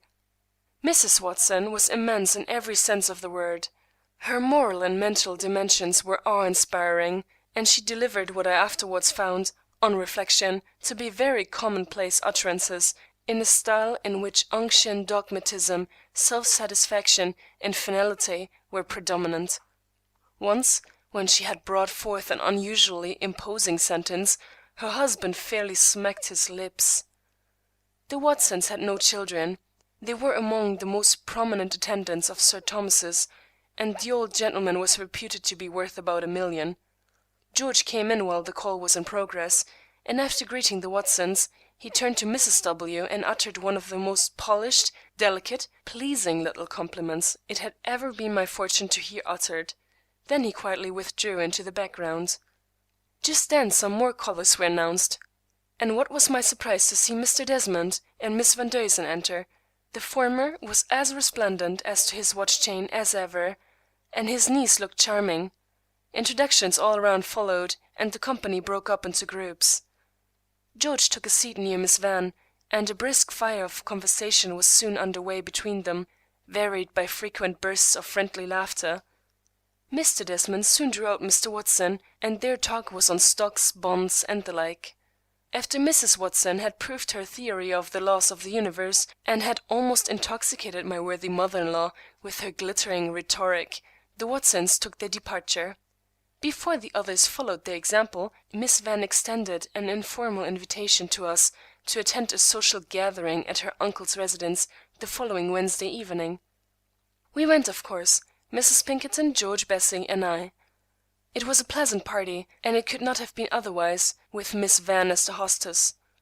There was a little dancing, not enough to entitle it to be called a dancing party, a little card playing, not enough to make it a card party, and there was a vast amount of bright and pleasant conversation, but still one could not name it a conversazione.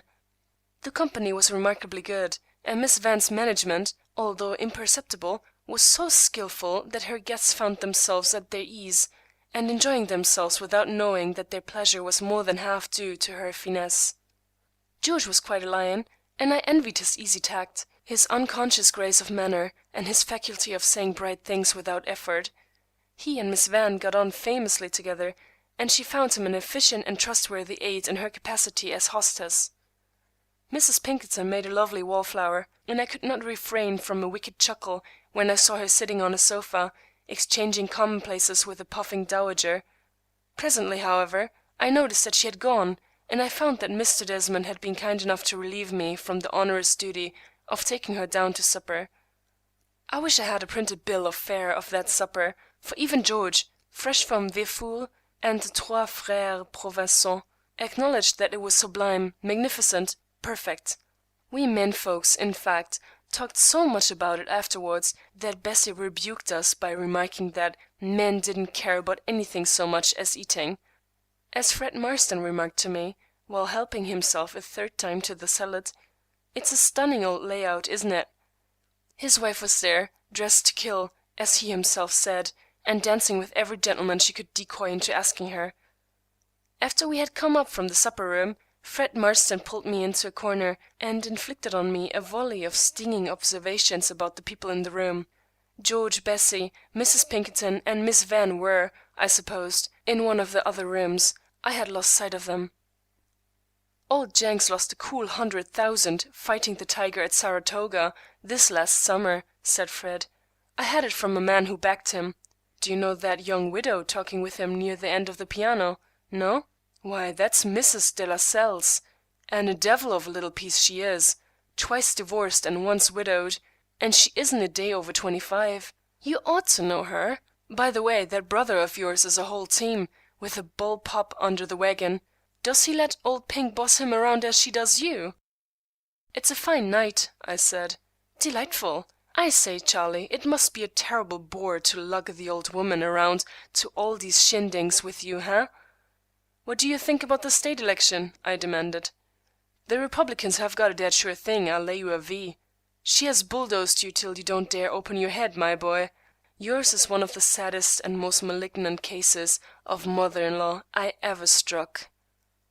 Fred, I said, in hopes of bringing his tirade to an end, your friendship is slightly oppressive. Confine your attentions to your own grievances. I will take care of mine. Ah, at least you acknowledge that you have one. Confess now that old Pink is a confounded nuisance. Well then, yes, she is. Does that satisfy you, scandal monger? Now for heaven's sake, shut up. I heard a brisk rustling of silk just at my left, and a little back of where I sat, and someone passed toward the front parlor. By Jove! ejaculated Fred, looking intently. It's old Pink herself, and I hope she got benefit of what you said about her. I had no idea she was sitting near to us. What we said about her, I repeated. I didn't say anything about her. Yes, you did, haha. You said she was a confounded nuisance. I shuddered. Oh, well, brace up. Perhaps she didn't hear that impious remark, said Fred, chuckling maliciously. Or if she did, perhaps she'll let you off easy. Only a few hours in the dark closet, or bread and water for a day or two. Confound your mischief-making tongue, I growled. Here comes Miss Van Duysen to bid you quit spreading scandal about her guests. Miss Van Duysen, on the contrary, only wished Mr. Marston to secure a partner for the Lanciers, which he promptly did.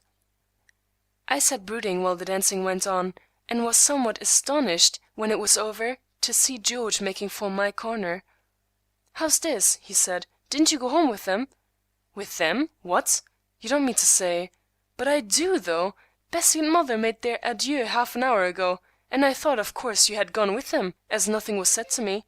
This is a pretty go. Bessie must have been ill." "Nonsense!" I exclaimed. "I should have known if that was the case. Where's Miss Van?" "I saw her. She thought it was odd, but supposed you had gone with them. What could have started them off in that fashion?" "Well, well, let's not stand here talking. Come on." We did not stop for ceremony. Rushing upstairs, we donned our hats and coats, and made our way out to the sidewalk without losing any time. I hailed a carriage, and we drove rapidly out of town. It was about 1:30 when we arrived home. There were lights in our room and in Mrs. Pinkerton's chamber. George followed me upstairs, and I tapped at the door of our room. "Is it you, Charlie?" said Bessie's voice. "Yes, and George." She opened the door. It was evidently not long since their arrival home, for she had not begun to undress. "Explain for our benefit the new method of leaving a party," said George, "and why it was deemed necessary to give us a scare in inaugurating the same." He threw himself into an easy chair.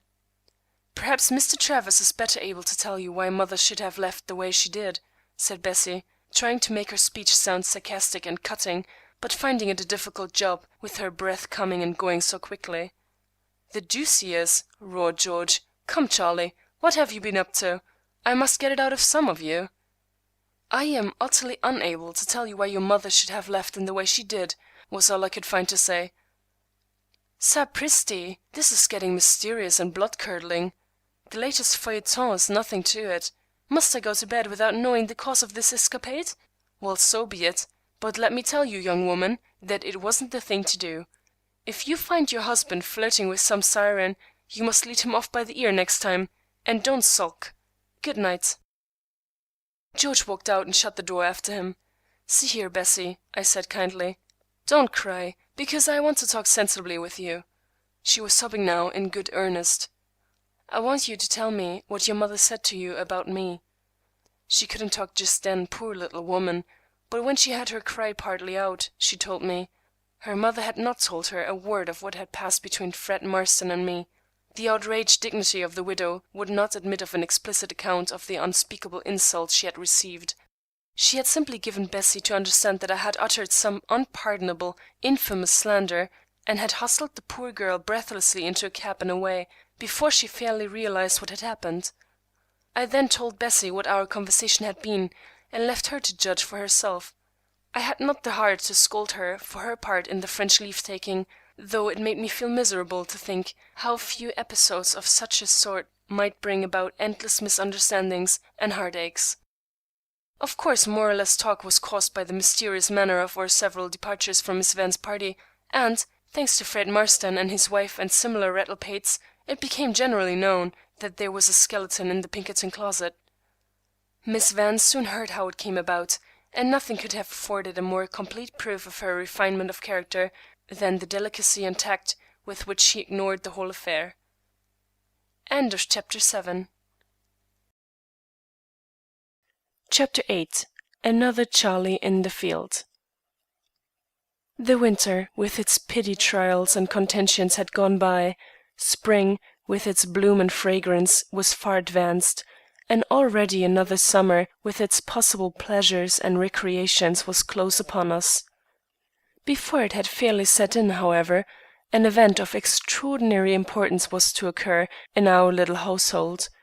There had been premonitions of it for some time, which had a tendency to soften and soothe all asperities, and cause a rather sober and subdued air to pervade the little cottage, and now there were active preparations going on. Of course, the widow was gradually assuming the management of the whole affair, and it was a matter in which I could hardly venture to dispute her right. Her experience and knowledge were certainly superior to mine, and it was an affair in which these qualities were very important. In fact, I seemed to be counted out altogether in the preparations, as if it was something in the nature of a surprise party in my honor. Mrs. Pinkerton had an air of mysterious and exclusive knowledge concerning the grand event. Miss Van, who had come to have confidential relations with Bessie, of the most intimate kind, notwithstanding the mother's objections, knew all about it, but had a queer way of appearing unconscious of anything unusual. There seemed to be a general consent to a shallow pretence that I was in utter and hopeless ignorance. It annoyed me a little, as I flattered myself that I knew quite as much about what was coming as any of them, and I thought it silly to make believe I didn't, and to ignore my interest in the affair. Bessie had no secrets from me, of course, and our understanding was complete, but one might have thought from appearances that we had less concern in the matter than anybody else.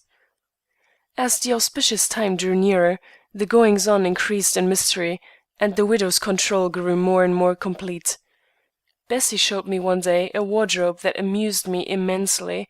It was quite astonishing in its extent and variety, but so Lilliputian in the dimensions of the separate garments as to seem ridiculous to me. "Aren't they cunning?" said the dear girl, holding up one after another of the various articles of raiment. Then she showed me a basket, marvellously constructed, with a mere skeleton of wicker work and coverings of pink silk and fine lace, and furnished with toilet appliances that seemed to belong to a fairy, and finally, removing a big kilt that had excited my curiosity, she showed me the most startling object of all, a cradle. I had seen such things before, and felt no particular thrill, but this had a strange effect upon me. I didn't stop to inquire how these things had all been smuggled into the house without my knowledge or consent, but kissed my little wife fondly, and went downstairs in a musing and pensive mood. The next day a decree of virtual exile was pronounced upon me. My mother-in-law thought perhaps it would be better if I would occupy another room in the house for a time, and let her share Bessie's chamber. The poor dear girl might need her care at any time, and the widow looked at me as much as to say, "You cannot be expected to know anything about these matters, and have nothing to do but to obey my directions." I consented without a murmur, or the least show of resistance, for I admitted everything that could possibly be said, and lost all my spirit of independence, in view of the impressive event that was coming. So I meekly took to the attic, and put up with the most forlorn and desolate quarters. 1 or 2 mornings after, I was aroused at an inhuman hour, and ordered in the most imperative tones to call in Dr. Lyman as quickly as possible, and haste after Mrs. Sweet. I hurried into my clothes in the utmost agitation, raced down the street in a manner that led a watchful policeman to stop me and inquire my business, rung up the doctor with the most unbecoming violence, and delivered my errand to a speaking-tube in answer to his muffled "What's wanted?" Then I rushed to the neighboring stable, and got up the sleepy hostler with as much vehemence in my manner as if he were in danger of being burnt to death, and induced him to harness a team in what I considered about twice the necessary length of time, drove 3 miles in the morning twilight to Mrs. Sweet, a motherly old maid in the nursing business, who had officiated at Bessie's own début upon the stage of life. When I had got back and returned the team to the stable, and was walking about in the lower rooms in a restless manner, feeling as if I had suddenly become a hopeless outcast, the doctor came downstairs, and said, with amazing calmness as though it was the most commonplace thing in the world, "Getting on nicely. Fine boy, sir. Mrs. Travis is quite comfortable. We'll look in again in the course of the morning." Then I was left alone again, an outcast and a wanderer in my own home. All the life was upstairs, including the wee bit of new life that had come to venture upon the perils and vicissitudes of the great world. It was 2 hours, but it seemed a month, before any one relieved my solitude, and then it was at Bessie's interposition, in fact, a command that she had to insist upon until her mother was afraid of getting her excited, that I was admitted to behold the mysteries above. Well, it is nobody's business about the particulars of that chamber. It was too sacred for description. But there was the tiny, quivering, red newcomer, already dressed in some of the dainty Lilliputian garments, and very much astonished and not altogether pleased at the effect. Bessie was proud and happy, the nurse moving about silently knew just what to do and how to do it, and the mother-in-law held supreme command. She was grand and severe, and evidently her wishes had been disregarded in respect to the sex of her grandchild. She feared the consequences of another Charlie launched into a world already too degenerate, and she had hoped for an addition to the superior sex. But Bessie and I were mightily pleased that it was a boy. There was little to be said then, but in a few days the restraint began to be relaxed, and discussions arose about what had become the most important member of the household. Even the widow must be content with having the second place now. But I began to have misgivings, lest my position had been permanently fixed as the third. In my secret mind, however, I determined to assert my rights as soon as Bessie was strong again, and reduce my mother-in-law to the position in which she belonged. I had put off doing it too long, and advantage might be taken of the present juncture of affairs to strengthen her claim of supremacy, and it really wouldn't do to delay much longer. "I think he looks just like Charlie," said Bessie to Miss Van, the first time the latter called after the great event. "Well, I don't know," was the reply. "It seems to me he has his papa's dark eyes, but I can't see any other resemblance." "Oh, I do," Bessie replied with spirit. "Why, it is just his forehead and mouth, and his hair will be just the same beautiful brown when he grows up." The old lady was looking on reproachfully, and finally said, "Bessie, my dear, that child looks precisely like your own family. George at his age was just such an infant. You couldn't tell them apart." George entered the room at that moment, and with his boisterous laugh said, "You don't mean to say that I was ever such a little, soft, ridiculous lump of humanity as that, do you?" "As like as two peas," was the reply of his mother. For my part, I kept out of the discussion, for I must confess I could see no resemblance between the precious baby and any other mortal creature, except another baby of the same age. I thought they looked pretty much all alike, and was not prepared to deny that it was the exact counterpart of anybody at that particular stage of development. "I tell you what, Bess," said George, after the debate had fully subsided, "you must name that little chap for me." "Oh, no," replied the proud mother, "that is all settled. His name is Charlie." Nothing had been said on the subject before, and I was a little startled at Bessie's positive manner, for I thought even this matter would not be free from her mother's dictation. The old lady seemed surprised and vexed. "George is a much better name, I think," she said very quietly, keeping down her vexation. "But I thought perhaps you might remember your dear father in this matter. His name, you know, was Benjamin." "Yes, I know," said Bessie, very firmly, "but I think there is one with a still higher claim, and the child's name is Charles." Good for you, little girl, I thought, but I said nothing. Within me I felt a gleeful satisfaction at Bessie's spirit, which showed that, if it ever came to a sharp contest with her mother, nothing could keep her from holding her own place by her husband's side. All my misgivings about her possible estrangement by her mother's influence vanished, and I saw that the new tie between us would be stronger than any earthly power.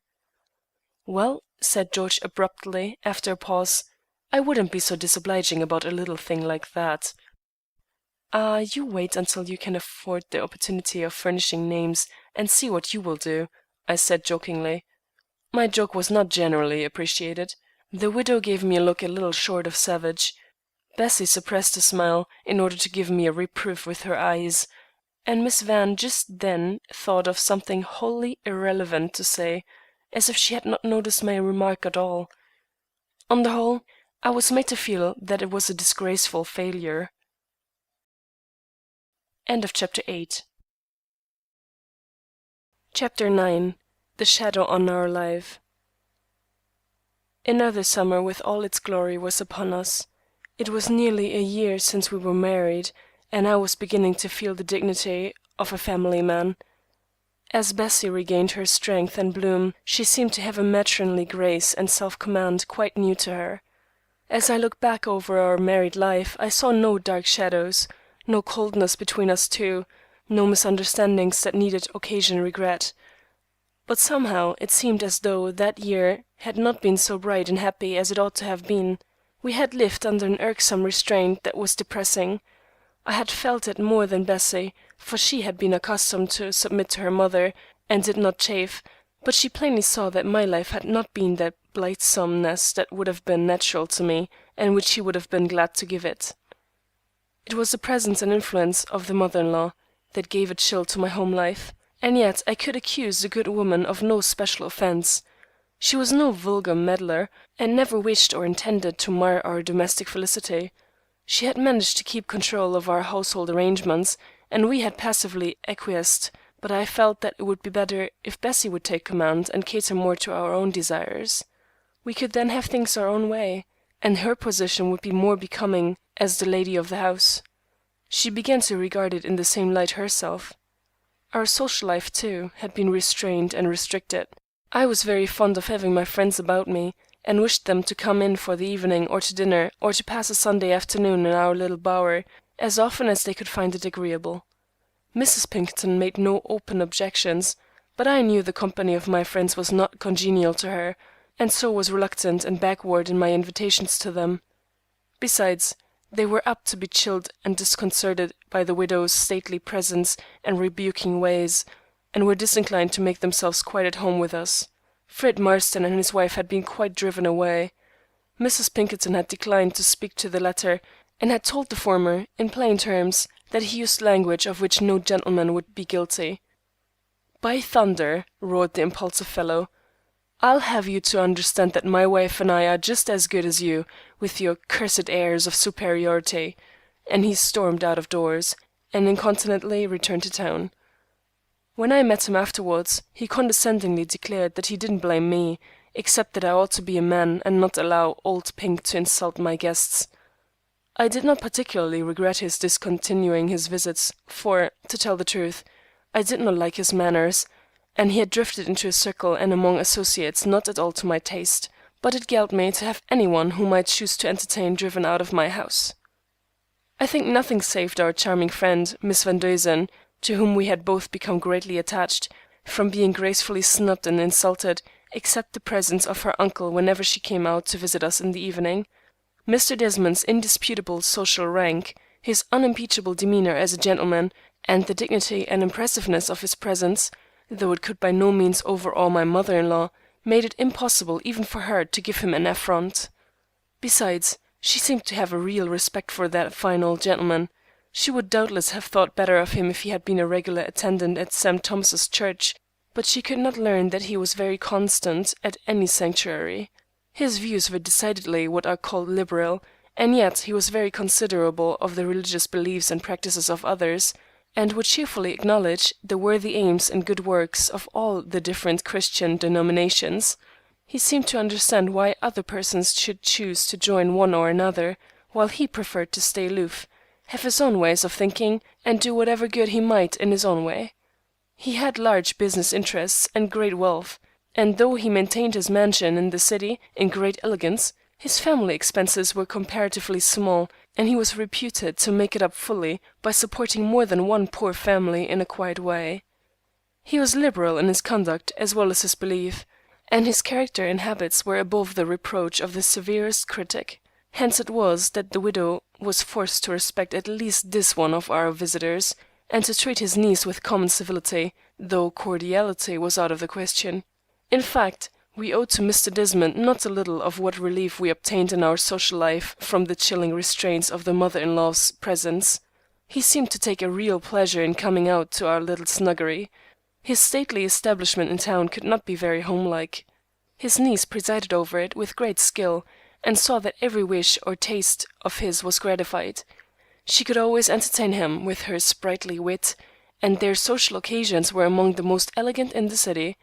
He had his club to go to, which furnished every means that ingenuity and lavish resources could contrive to minister to the pleasures of man. And yet, there was wanting in his life that element that was the essence of home.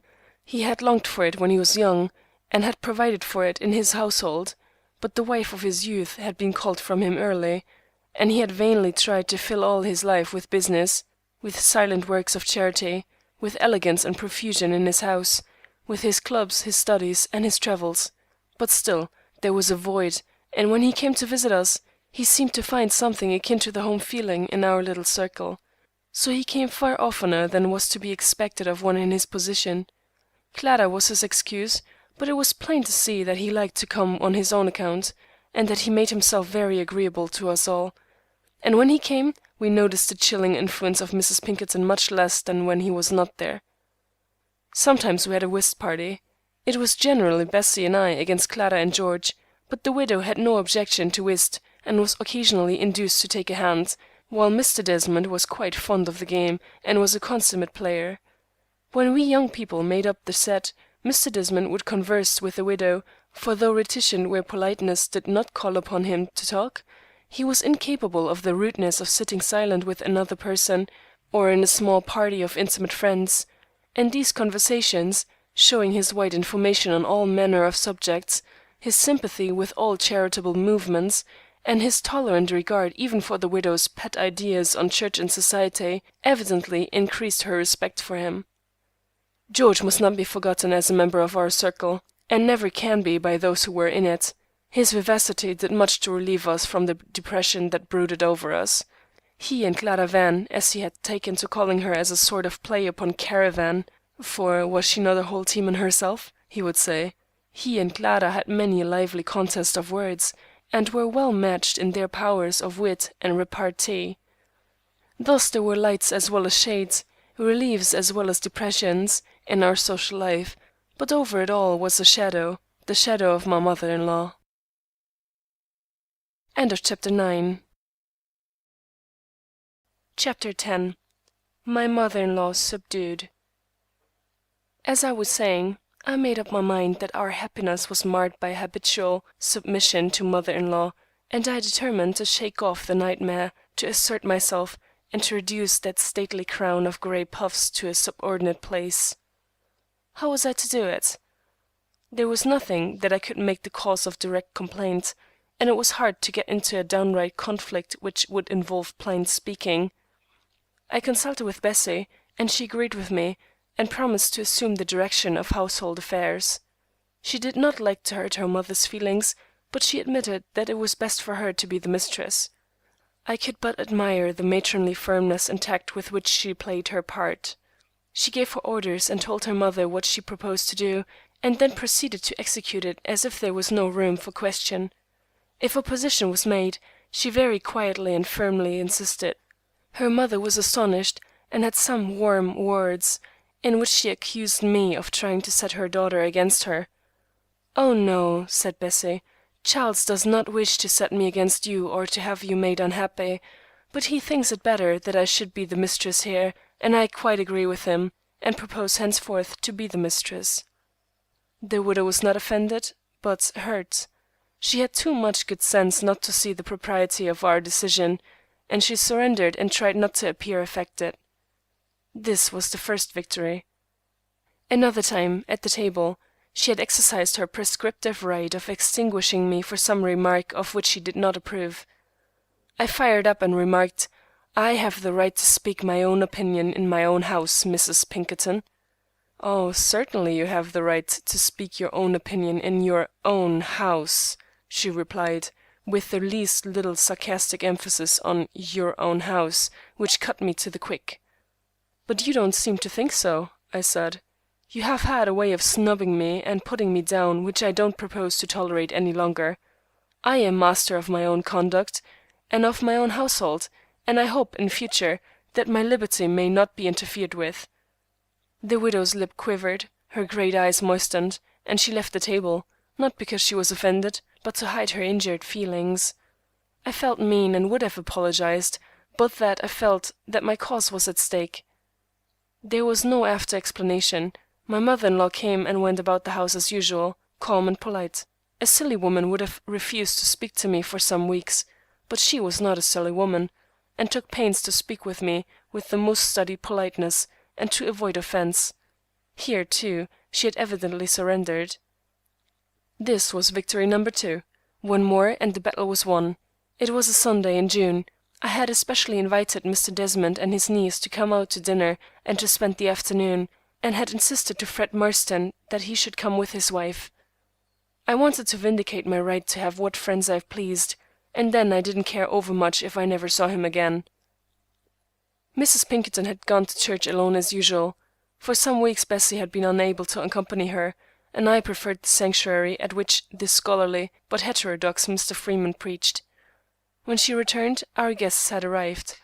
She put on her eyeglasses as she entered the gate, and looked about with evident disapproval as we were scattered over the lawn. She did not believe in Sunday visits.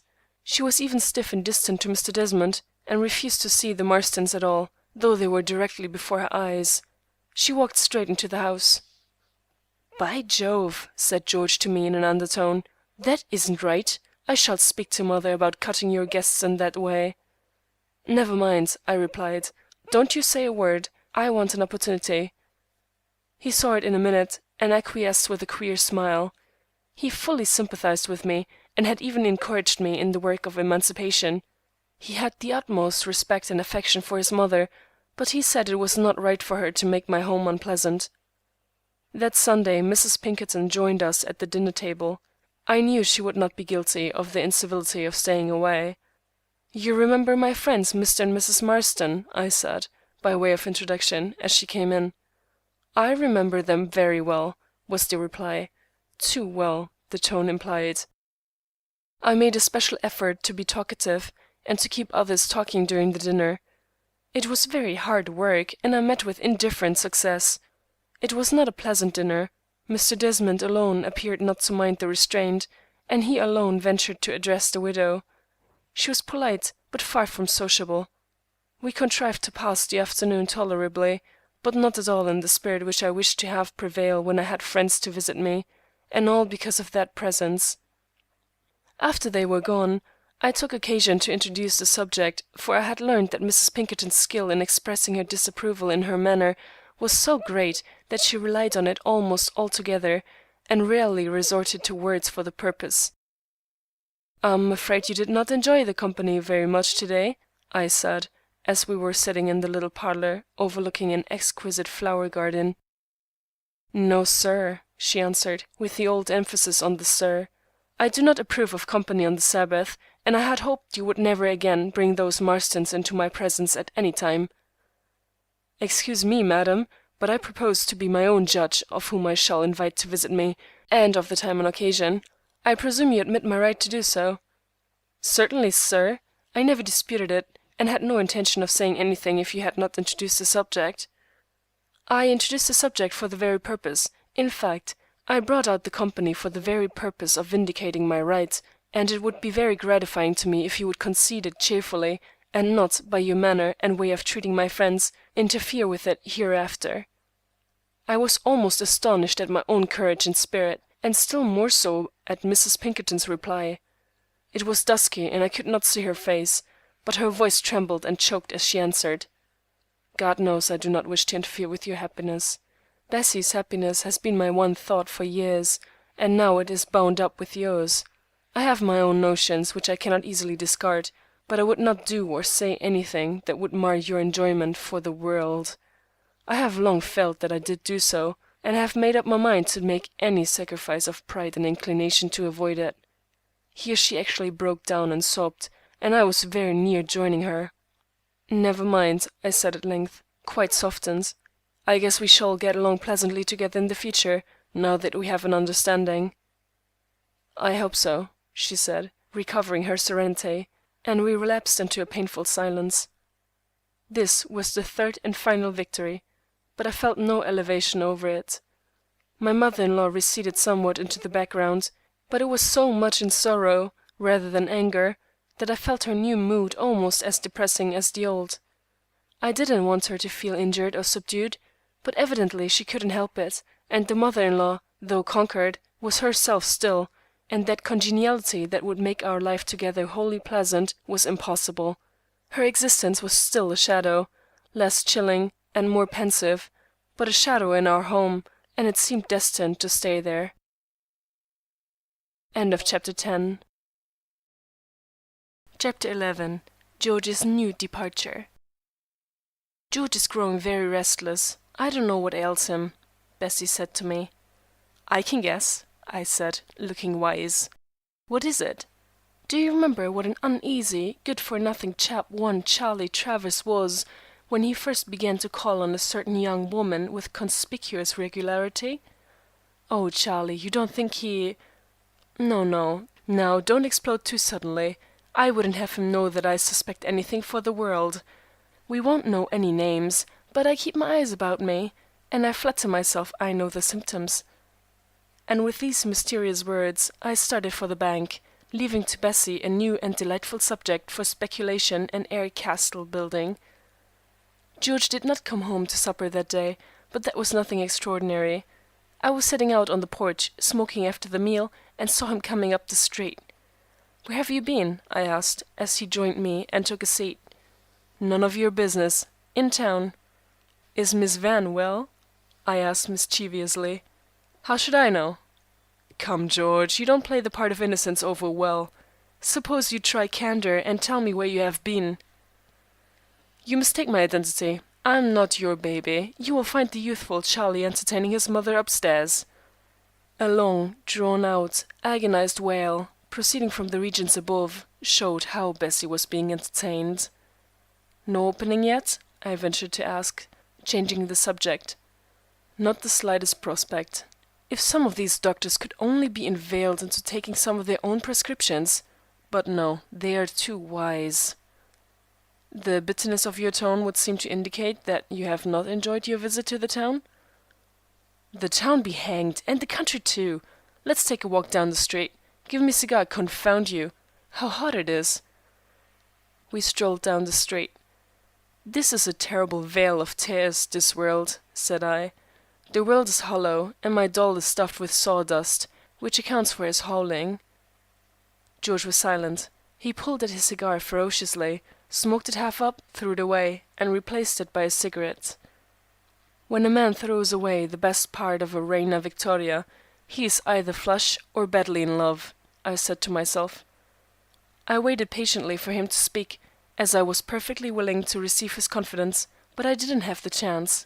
He maintained a loud silence all the way, and we walked back home as we had gone out. "Something's up, something serious," I informed Bessie that night. "But George does not confide in me worth a cent, which I think is a little unbrotherly." The following day George was absent from an early hour in the afternoon till long after all the household were fast asleep at night. I was awakened at about midnight by a light tapping at the door of our room, and slipped out of bed without disturbing Bessie or the baby. "Come up to my den," whispered George as I opened the door. "Don't wake the others." I quietly got into my clothes and crawled noiselessly up to George's den, devoured by curiosity. The moment I caught sight of his handsome face, I saw that it was all right with him, and that he had nothing but good news to tell me. We sat down, hoisted our heels in a comfortable altitude, and George told his story. I let him tell it himself here. "I was feeling terribly blue yesterday when you saw me," he began, "as you could see.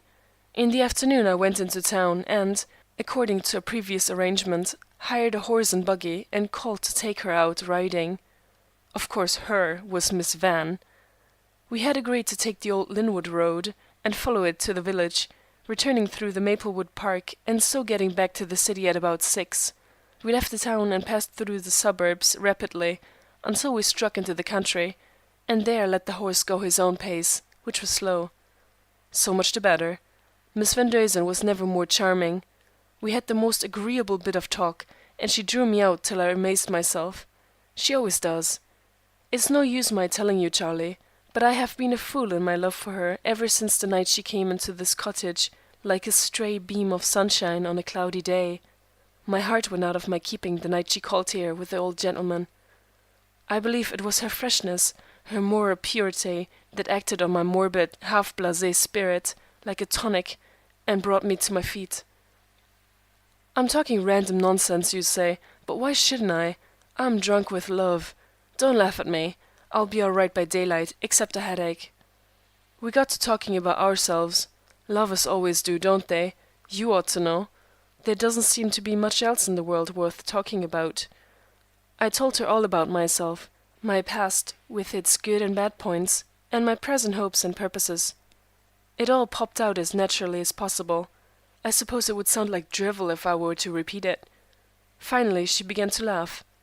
"It is dangerous to make a woman your confidant," she said. "How do you know that I can keep a secret better than any other of my sex?"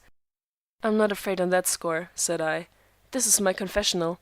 It is as sacred as any. Am I to receive absolution?" She could not fully promise that. She read me a neat little lecture. It was fascinating to thus receive correction at her hands. I pledged myself, when it was done, to follow the course laid out for me. Then I made bold to exchange roles. With some maidenly hesitation, which soon vanished, she in turn laid before me the inner history of her life. Ah, my boy, how little there was in it to gloss over, how much to humiliate the best and noblest of us men. It was a revelation that made me prostrate myself before her. I was not worthy to hear it. George paused and drummed on the table with his fingers nervously. "I may as well tell you all," he resumed. "I had resolved to ask that girl to marry me when we started on our ride, but after what she said to me, so simply and modestly, I possibly could not do it. She expected me to speak, I know that, for she would not have told me what she did tell me otherwise." "So you didn't speak? Oh, stupid, stupid boy!" "I know it, but my tongue was tied. Perhaps it was all cowardice. I can't say. I never was afraid of anyone before. I came home utterly shattered and downhearted. Today I gravitated back to her, after a sleepless night. She received me with the same friendly smile as usual, but there seemed to be a slight shadow over her spirits. That little, almost imperceptible change filled me with joy. I jumped to a conclusion that intoxicated me, and made the plunge at once. "It is another case of the moth and the candle," I said to her. "Thank you. So I'm a candle? That is a fine figure of speech. Seriously speaking, I think we had not finished what we were talking of yesterday." "What were we talking of yesterday?" she had the effrontery to ask. "Oh yes, now I recollect. It was yourself. That subject I fear you will never finish talking of." "Now that's a very mean speech, all things considered," I whined. "Do you want to strike a man when he's weighed down?" "Don't play Uriah Heep. I hate humble people, but if I have perchance pierced the thick epidermis of Parisian pride you have so long worn, I'm glad of it." She likes to abuse me, and I enjoy it quite as well as she. She continued to scold me and mock me for some time, to disguise her actual mood. I saw through it, and let her have her way for a while. The meeker my replies, the greater the exaggerated harshness of her criticisms. At last I no longer attempted to reply at all. Leaning back in a corner of the sofa, I watched the play of her animated features in the light of her dark brown eyes, and felt that she was the one woman in the universe that suited me, the one woman I could respect and love passionately at the same time. "You say truly I am a coward. I am aware of that. I admit that I am all that is detestable. If such a wretch as you describe were to love a woman, what unhappiness for him! There could be no hope for him. He would know his own irredeemable unworthiness, and so could only slink away in shame." "You are quite right," she cried, laughing merrily. "That would be the only course for him to pursue." "By the way," I said, "that reminds me that my train goes out in 20 minutes." I rose, and she also stood up to accompany me to the door. I held out my hand. It was an unusual demonstration, and perhaps she thought it meant good-bye in earnest. At least, as she put her hand in mine, I detected a look I had never before seen in the depths of those fine eyes. With a sudden, unpremeditated, and irresistible movement, I drew her close to me, folded my arms around her, and kissed her passionately. "Clara," I whispered, "I love you. I love you. Don't tell me to go." She gently drew herself out of my reluctant arms, and though her eyes were misty now, I saw in them that I was to stay. That's all the story I have to tell you, Charlie. I am too happy tonight to sleep, so I couldn't let you sleep. I stayed and spent the evening. Mr. Desmond, bless his dear old heart, cried over Clara, and gave her an old-fashioned blessing. I walked home on air. Do I look very badly corned? I gave him a rousing handshake, and wiped away a stray bit of moisture from my cheek. "May I tell Bessie?" were my first words when I found my tongue. "Why not? There will be no long engagement in this case. The knot shall be tied as soon as possible." The announcement I made to my little wife the following morning was not entirely unexpected, yet it filled her with delight. Miss Van was the woman of all others that Bessie wished to have George marry. The arrangement was, therefore, completely to her satisfaction, and she beamed upon the happy George with true sisterly affection. What effect would the news have upon Mrs. Pinkerton? I asked myself. I had not long to wait for an answer, for it was at the breakfast table that George fired the shot. "Mother," said the bold youth, "I'm going to be married." His mother abruptly stopped stirring her coffee, and her spine visibly stiffened, but she said nothing. "The event will occur without delay. Of course it is useless to inform you who is the—" "Quite useless," Mrs. Pinkerton broke in. "My wishes in the matter are not of the slightest consequence to you." "On the contrary. Now look here, don't be so infernally quick to anticipate my wilfulness. I want to conform to your wishes if I can. We will talk about it after breakfast." Accordingly, there was a serious passage at arms in the library after breakfast. George left the house a conqueror, but the conquered had no sort of intention of abandoning the campaign after a Bull Run defeat. In fact, war had only just been declared. It must not be supposed that it was a war the movements of which could be followed by the acutest military observer. The batteries were all masked, but the gunpowder was there. I felt confident that George would carry everything before him, and he did. He brought Miss Van over to spend the evening, and we had the pleasantest time imaginable. He would not allow his mother to say a word against Miss Van, and made a fair show of proving that the latter had not only better blood, but also better breeding and a truer sense of propriety than my mother-in-law, that is, when it came to the scratch, as George said, but who would give a snap for a young woman who can throw aside the shackles of conventionality once in a while, and be herself. Miss Van was her own jolliest, sweetest self at this time. Her beauty had never been so noticeable. Joy is an excellent cosmetic, and love paints far better than rouge or powder. As soon as Mrs. Pinkerton had recovered from her defeat, and when the engagement had become an acknowledged fact which all the world might know, the wedding began to loom up before us, and I could not help wondering if St. Thomas's Church was to be the scene of as fashionable and grand a display as on the occasion when Bessie and myself were made one. I felt reasonably certain that Mrs. Pinkerton would make an effort to that end, and I was curious to see how George would look on it. Bessie, I think, would have been glad to see the marriage take place with as much pomp and show as possible. She was intensely interested in what Clara would wear, and every visit from that young woman was the occasion for a vast deal of confidential and no doubt highly important tête-à-tête consultation. Mother-in-law sailed into the library one evening with unusual celerity of movement. "George dear," she said, "this cannot be true. You would not permit such an eccentric, uncivilized proceeding. Surely you will not offend our friends by—" "Avast there! Our friends be hanged!" cried George wickedly.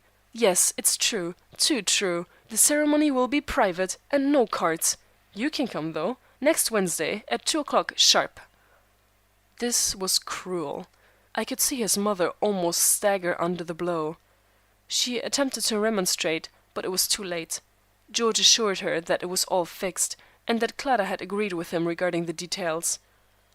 "Honest old John Stevens will tie the knot," said he, "and it will be just as tight as if Dr. McCannon manipulated the holy bonds. I trust we shall have the pleasure of your company, mother. Consider yourself invited. A few of the choicest spirits will be on hand. Clara will wear the most exquisite gray traveling suit you've ever laid eyes on." The widow was flanked, out-generaled, routed along the whole line.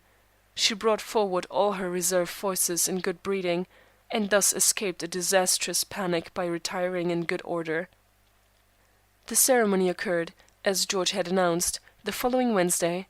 The near relatives and best friends of the young couple were present, and it was a quiet and thoroughly enjoyable affair for all who participated.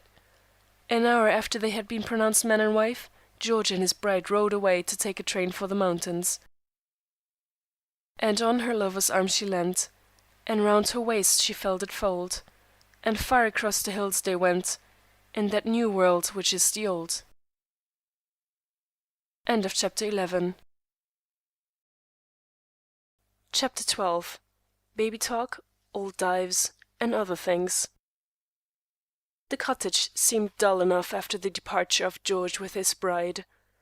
Bessie was so absorbed by the care of our little one that she had very little time to think of anything else, and in fact the newcomer, for the time being, monopolized the attention of his grandmother as well as of his mother. I was therefore left to my own resources. "Baby is not very well, Charlie," Bessie informed me one morning, with an anxious air. "Do you think it would do to wrap him up well and take him for a little ride this afternoon?" "Yes, that's a good idea. If I can get that black horse at the livery stable, I'll bring him round this afternoon. But I don't see why you should wrap him up. It's as hot as blazes." "You don't know anything about babies, Charlie. Go along, get a nice, easy carriage, and we'll take mother with us. I long for a ride." I departed and secured the desired team. Towards 2 o'clock I drove up to the cottage, and the entire family bundled into the vehicle, and we were off. I chose a pleasant, shady road, and drove slowly, while Bessie and her mother filled the air with baby talk. As we were climbing the hill near Linwood, I saw, a short distance ahead of us, the form of an elderly gentleman toiling up the ascent in the sun. He seemed fatigued, and stopped as we drew near him, to wipe the beads of perspiration from his brow. "Why, it's Mr. Desmond!" exclaimed Bessie. Sure enough, as he turned toward us, I recognized the white vest, the expensive shirt front, and the resplendent watch chain that could belong to no other than old Dives himself. "How do you do?" I cried, halting our fiery steed. "Ah, Mr. Travers, Mrs. Pinkerton, how do you do? Delighted to meet you. It's very warm." "How came you so far out in the country afoot?" I asked. "I had some business at Melton, and lost the 2:30 train back to town, so I started to walk to Linwood with the purpose of taking the train on the other road. They told me it was only a mile and a half, but—" and he sighed significantly. "How fortunate that we met you," said Mrs. Pinkerton quickly, taking the words out of my mouth. "Get in and ride to Linwood with us. We have a vacant seat, you see." I seconded her invitation, and without much hesitation he accepted, and took a seat by my side. The conversation turned naturally upon the young couple. Bessie and I were no longer referred to in that way, and Mr. Desmond extolled his niece unreservedly. Mother-in-law was evidently somewhat impressed, but I think she made some mental reservations. "Will you smoke, Mr. Desmond?" I asked, offering him a cigar. "No, I thank you." "Oh, I had forgotten you did not approve of that habit. Excuse me." Mrs. Pinkerton explained to Mr. Desmond apologetically that I was an irresponsible victim of the nicotine poison. I laughed, but Mr. Desmond received the explanation solemnly, and expressed his abhorrence for the weed. The old gentleman professed great admiration for the baby, and said that he looked exactly like his mother. In fact, the resemblance was almost startling. By the time we had got to Linwood, our passenger had talked himself into the state of good humor, and we left him at the railroad station, bowing and smiling with true old-school aplomb. Bessie thought the ride did Charlie Junior good, and so it became a regular thing on pleasant afternoons to take him out for a little airing. Mrs. Pinkerton overcame her scruples and usually accompanied us. A sample of the sweet converse held with my son and heir on the back seat will suffice. "Soddy was a leetle catchy comes, a sood of a boobangy, mamma's cunning kitten baby."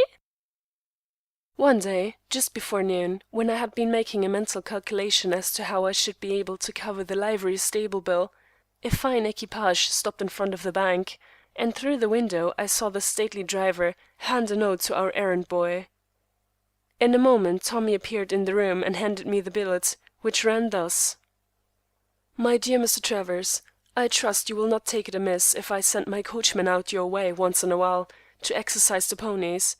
Since Clara's taking off, they have stood still too much, and knowing that you go to ride occasionally with your family, I take the liberty of putting them at your disposal for the present, with instructions to John, who is a careful and trustworthy driver, to place himself at your service whenever you are so disposed. The obligation will be entirely on my part, if you will kindly take a turn behind the ponies whenever you choose. My regards to your wife and Mrs. Pinkerton. Believe me yours sincerely, T. G. Desmond. I could find no objection to accepting this kindly offer, so delicately made, but I did not dare to do so before consulting Bessie and her mother, so I stepped into the carriage and had John drive me to the cottage. There was a consultation, and after I had overcome some feeble scruples on Mrs. Pinkerton's part, which I am afraid were hypocritical, we decided to take advantage of Mr. Desmond's generosity. I sent a note of thanks back to John, and thenceforth we took our rides behind old Dives' black ponies. Occasionally the old gentleman himself came out in the carriage, and proved himself as trustworthy and careful a driver as John, handling the ribbons with the air of an accomplished whip. The rides were very pleasant, these beautiful summer days, and the change from the hired team to the sumptuous establishment of Mr. Desmond was extremely grateful. Mr. Desmond was doubtlessly very lonely without his niece. He had been the light of his home, and her absence was probably felt by the old gentleman with more keenness than he had anticipated at the outset. His large and beautifully furnished mansion needed the presence of just such a person of vivacious and cheery character as Clara, to prevent it from becoming cheerless in its grandeur. He intimated as much, and appeared unusually restless and low-spirited for him. He sought to make up for the absence of the sunshine and joyousness that Miss Van had taken away with her, by applying himself with especial diligence to business. But he really had not much business to engross his attention, beyond collecting his interest and looking out for his agents, and it failed to fill the void.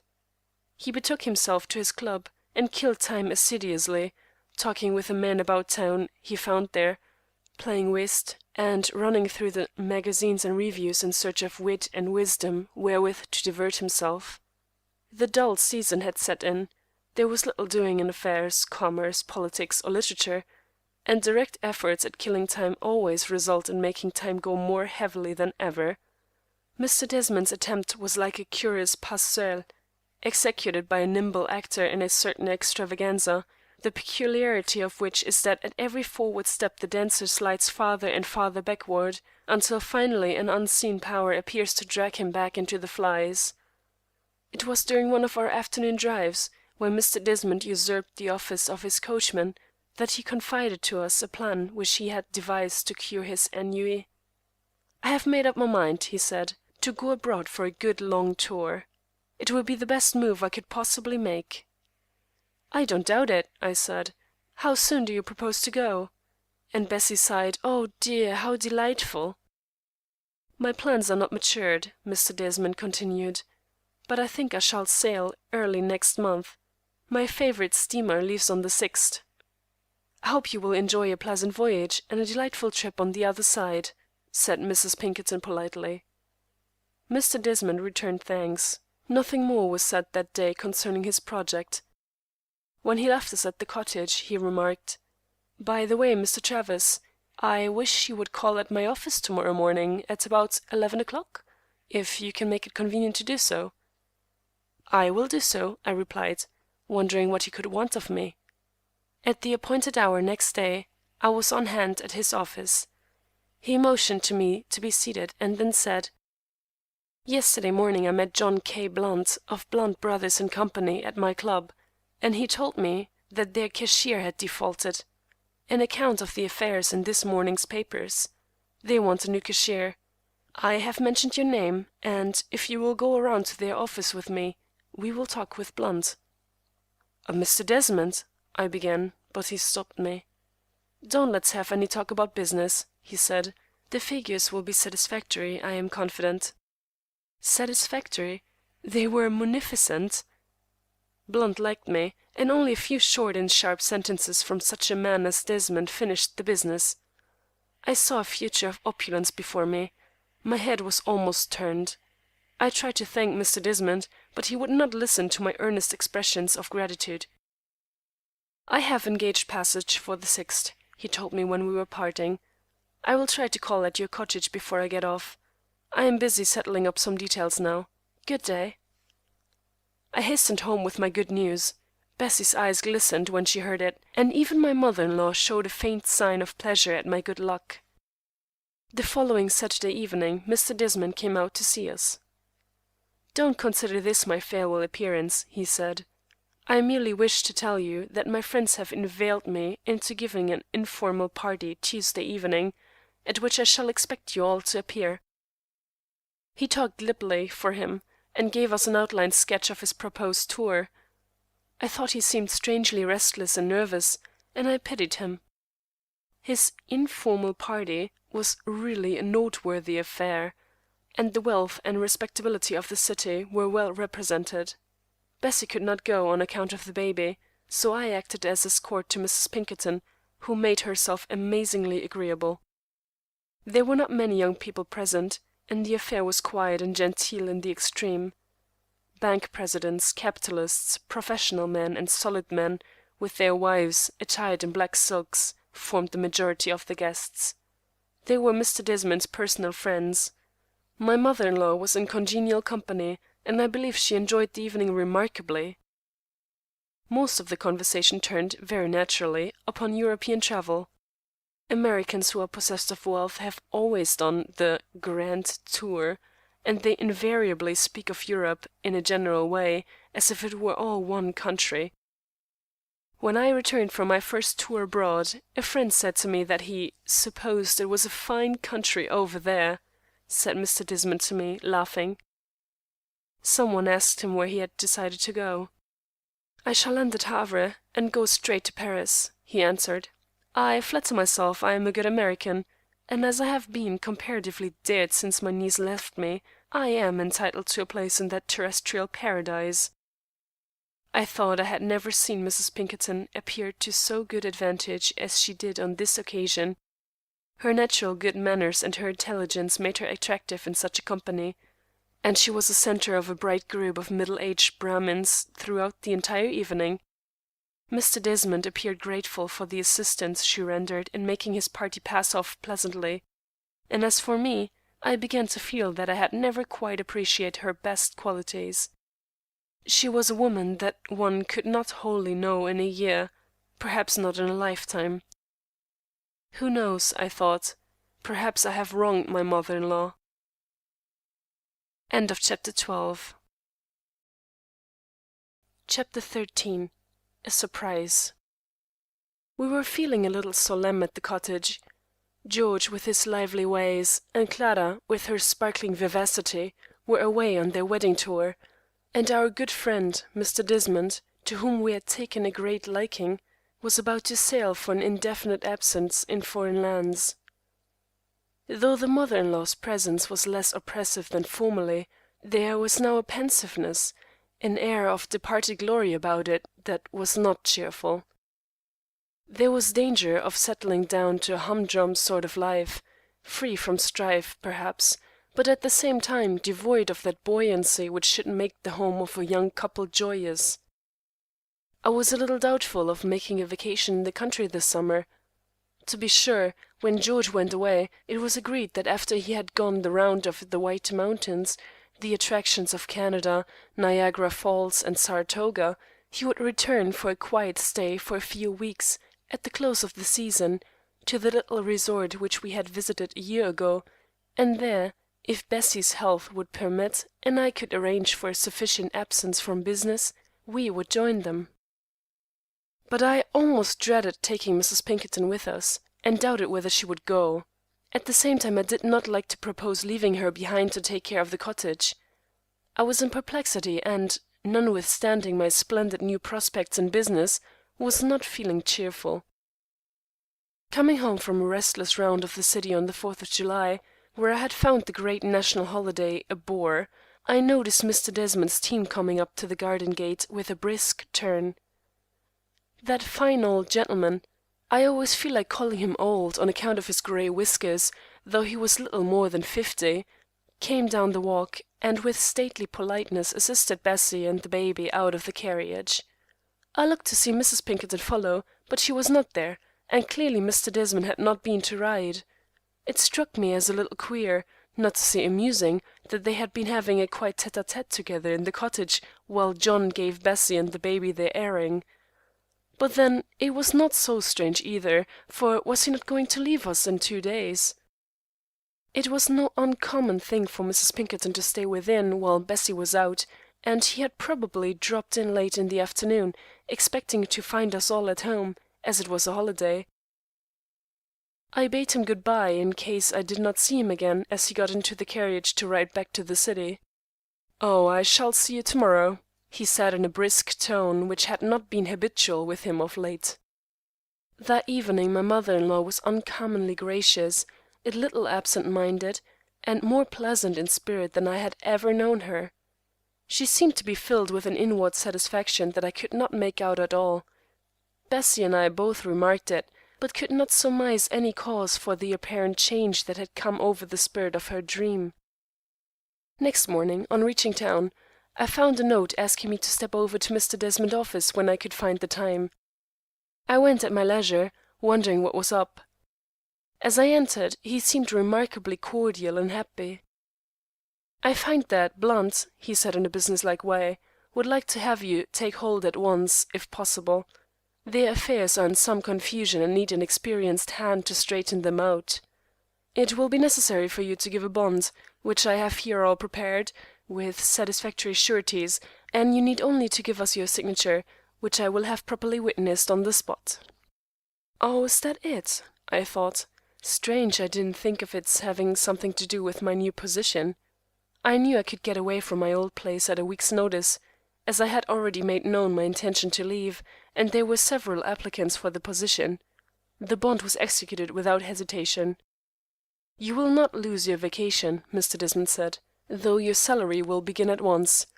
As soon as you can get matters in order, which may take a month or more, you are to be allowed a few weeks' absence and recuperate and get fully prepared for your new responsibilities." Thanking him for his kindness, I was about to go when he said, "Sit down, Mr. Travers. I have something else to say to you." What's coming now? I wondered, as I took my seat again. Mr. Desmond seemed a little at a loss how to begin his new communication, and came nearer appearing embarrassed than I should have thought possible for him. "The fact is," he said at last, "I have changed my mind about going abroad." I have no doubt I looked very much surprised and puzzled, and smiling at the expression of my face, he went on, "Your mother-in-law, Mrs. Pinkerton, is a very worthy woman, in fact, a remarkably worthy woman."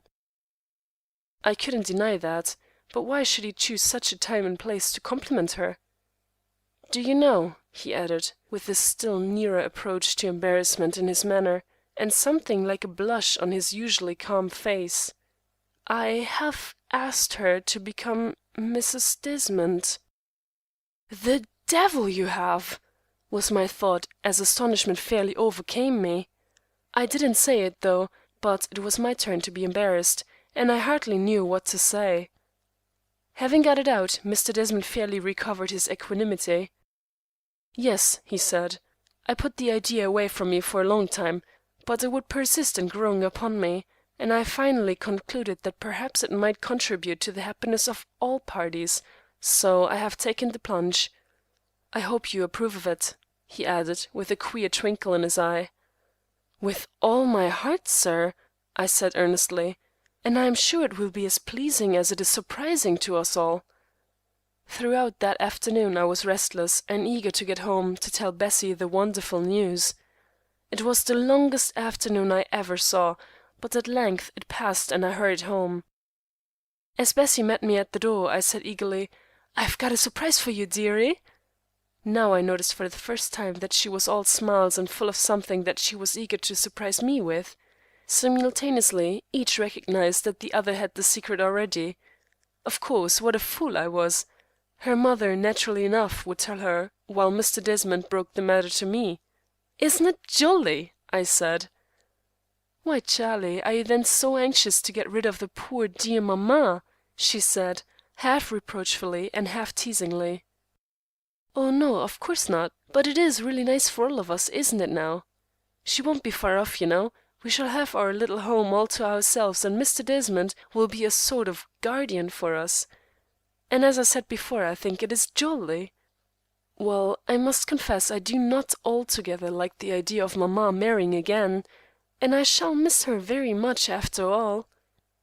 I couldn't help laughing at the little woman's demure countenance as she said this. There was a little trace of jealousy in her gentle heart, jealousy so natural to women, at the idea of another's taking her mother off, just as that good woman had been jealous at her taking off. I accused her of it, and she repudiated the idea. But everybody must admit that things had fallen out just right for all parties, and the shadow was to be taken from our household by a new burst of sunlight, without any heart-burning for anybody, and with nothing but satisfaction for all. It was arranged that the new marriage should presently occur, and the mature couple take a little trip, and surprise George and Clara by being at the Fairview Hotel before them. Their first knowledge of the turn of affairs was to come when they arrived there late in August and found their new relations in possession. Bessie and I were to join the party for a brief stay, and so my perplexity was happily ended. End of Chapter 13. Chapter 14 of That Mother-in-Law of Mine by Anonymous. A Happy Prospect. The landscape is lovely in these latter days of August. The mountains are grand and solemn in their everlasting silence. We are together at the Fairview, and everybody feels free and happy. There is no restraint, and our future prospects are delightful. Before George left home in June, he had made application for a vacant chair in the medical college, and presented his credentials and testimonials. He expected nothing from it, he said, but would leave me to look out and see what decision was made. I had brought with me the news of his appointment. I had also secured for him the refusal of an elegant house which had been suddenly vacated and offered for sale on account of the failure in business of its owner. It was very near our cottage, had lovely surroundings, was beautifully furnished, and was to be sold with all its contents. It has now been decided between George and Mr. Desmond that it shall be purchased at once, and shall become the legal possession of Clara, being paid for out of her ample fortune, now under her own control, but not yet taken from her uncle's keeping. Mr. and Mrs. Desmond will take possession of the city mansion, and I have no doubt that its state and elegance will be fully kept up. I see before me happy times for us all, and at last I think we understand and appreciate each other. Our relations being properly and happily adjusted, there will be no more unpleasantness. And I must acknowledge that, in spite of past feelings and the little clouds that had flecked our sky, sometimes appearing dark and portentous, these happy results are due, in no small measure, to my mother-in-law. The End. End of Section 14. End of That Mother-in-Law of Mine by Anonymous. Thank you for listening.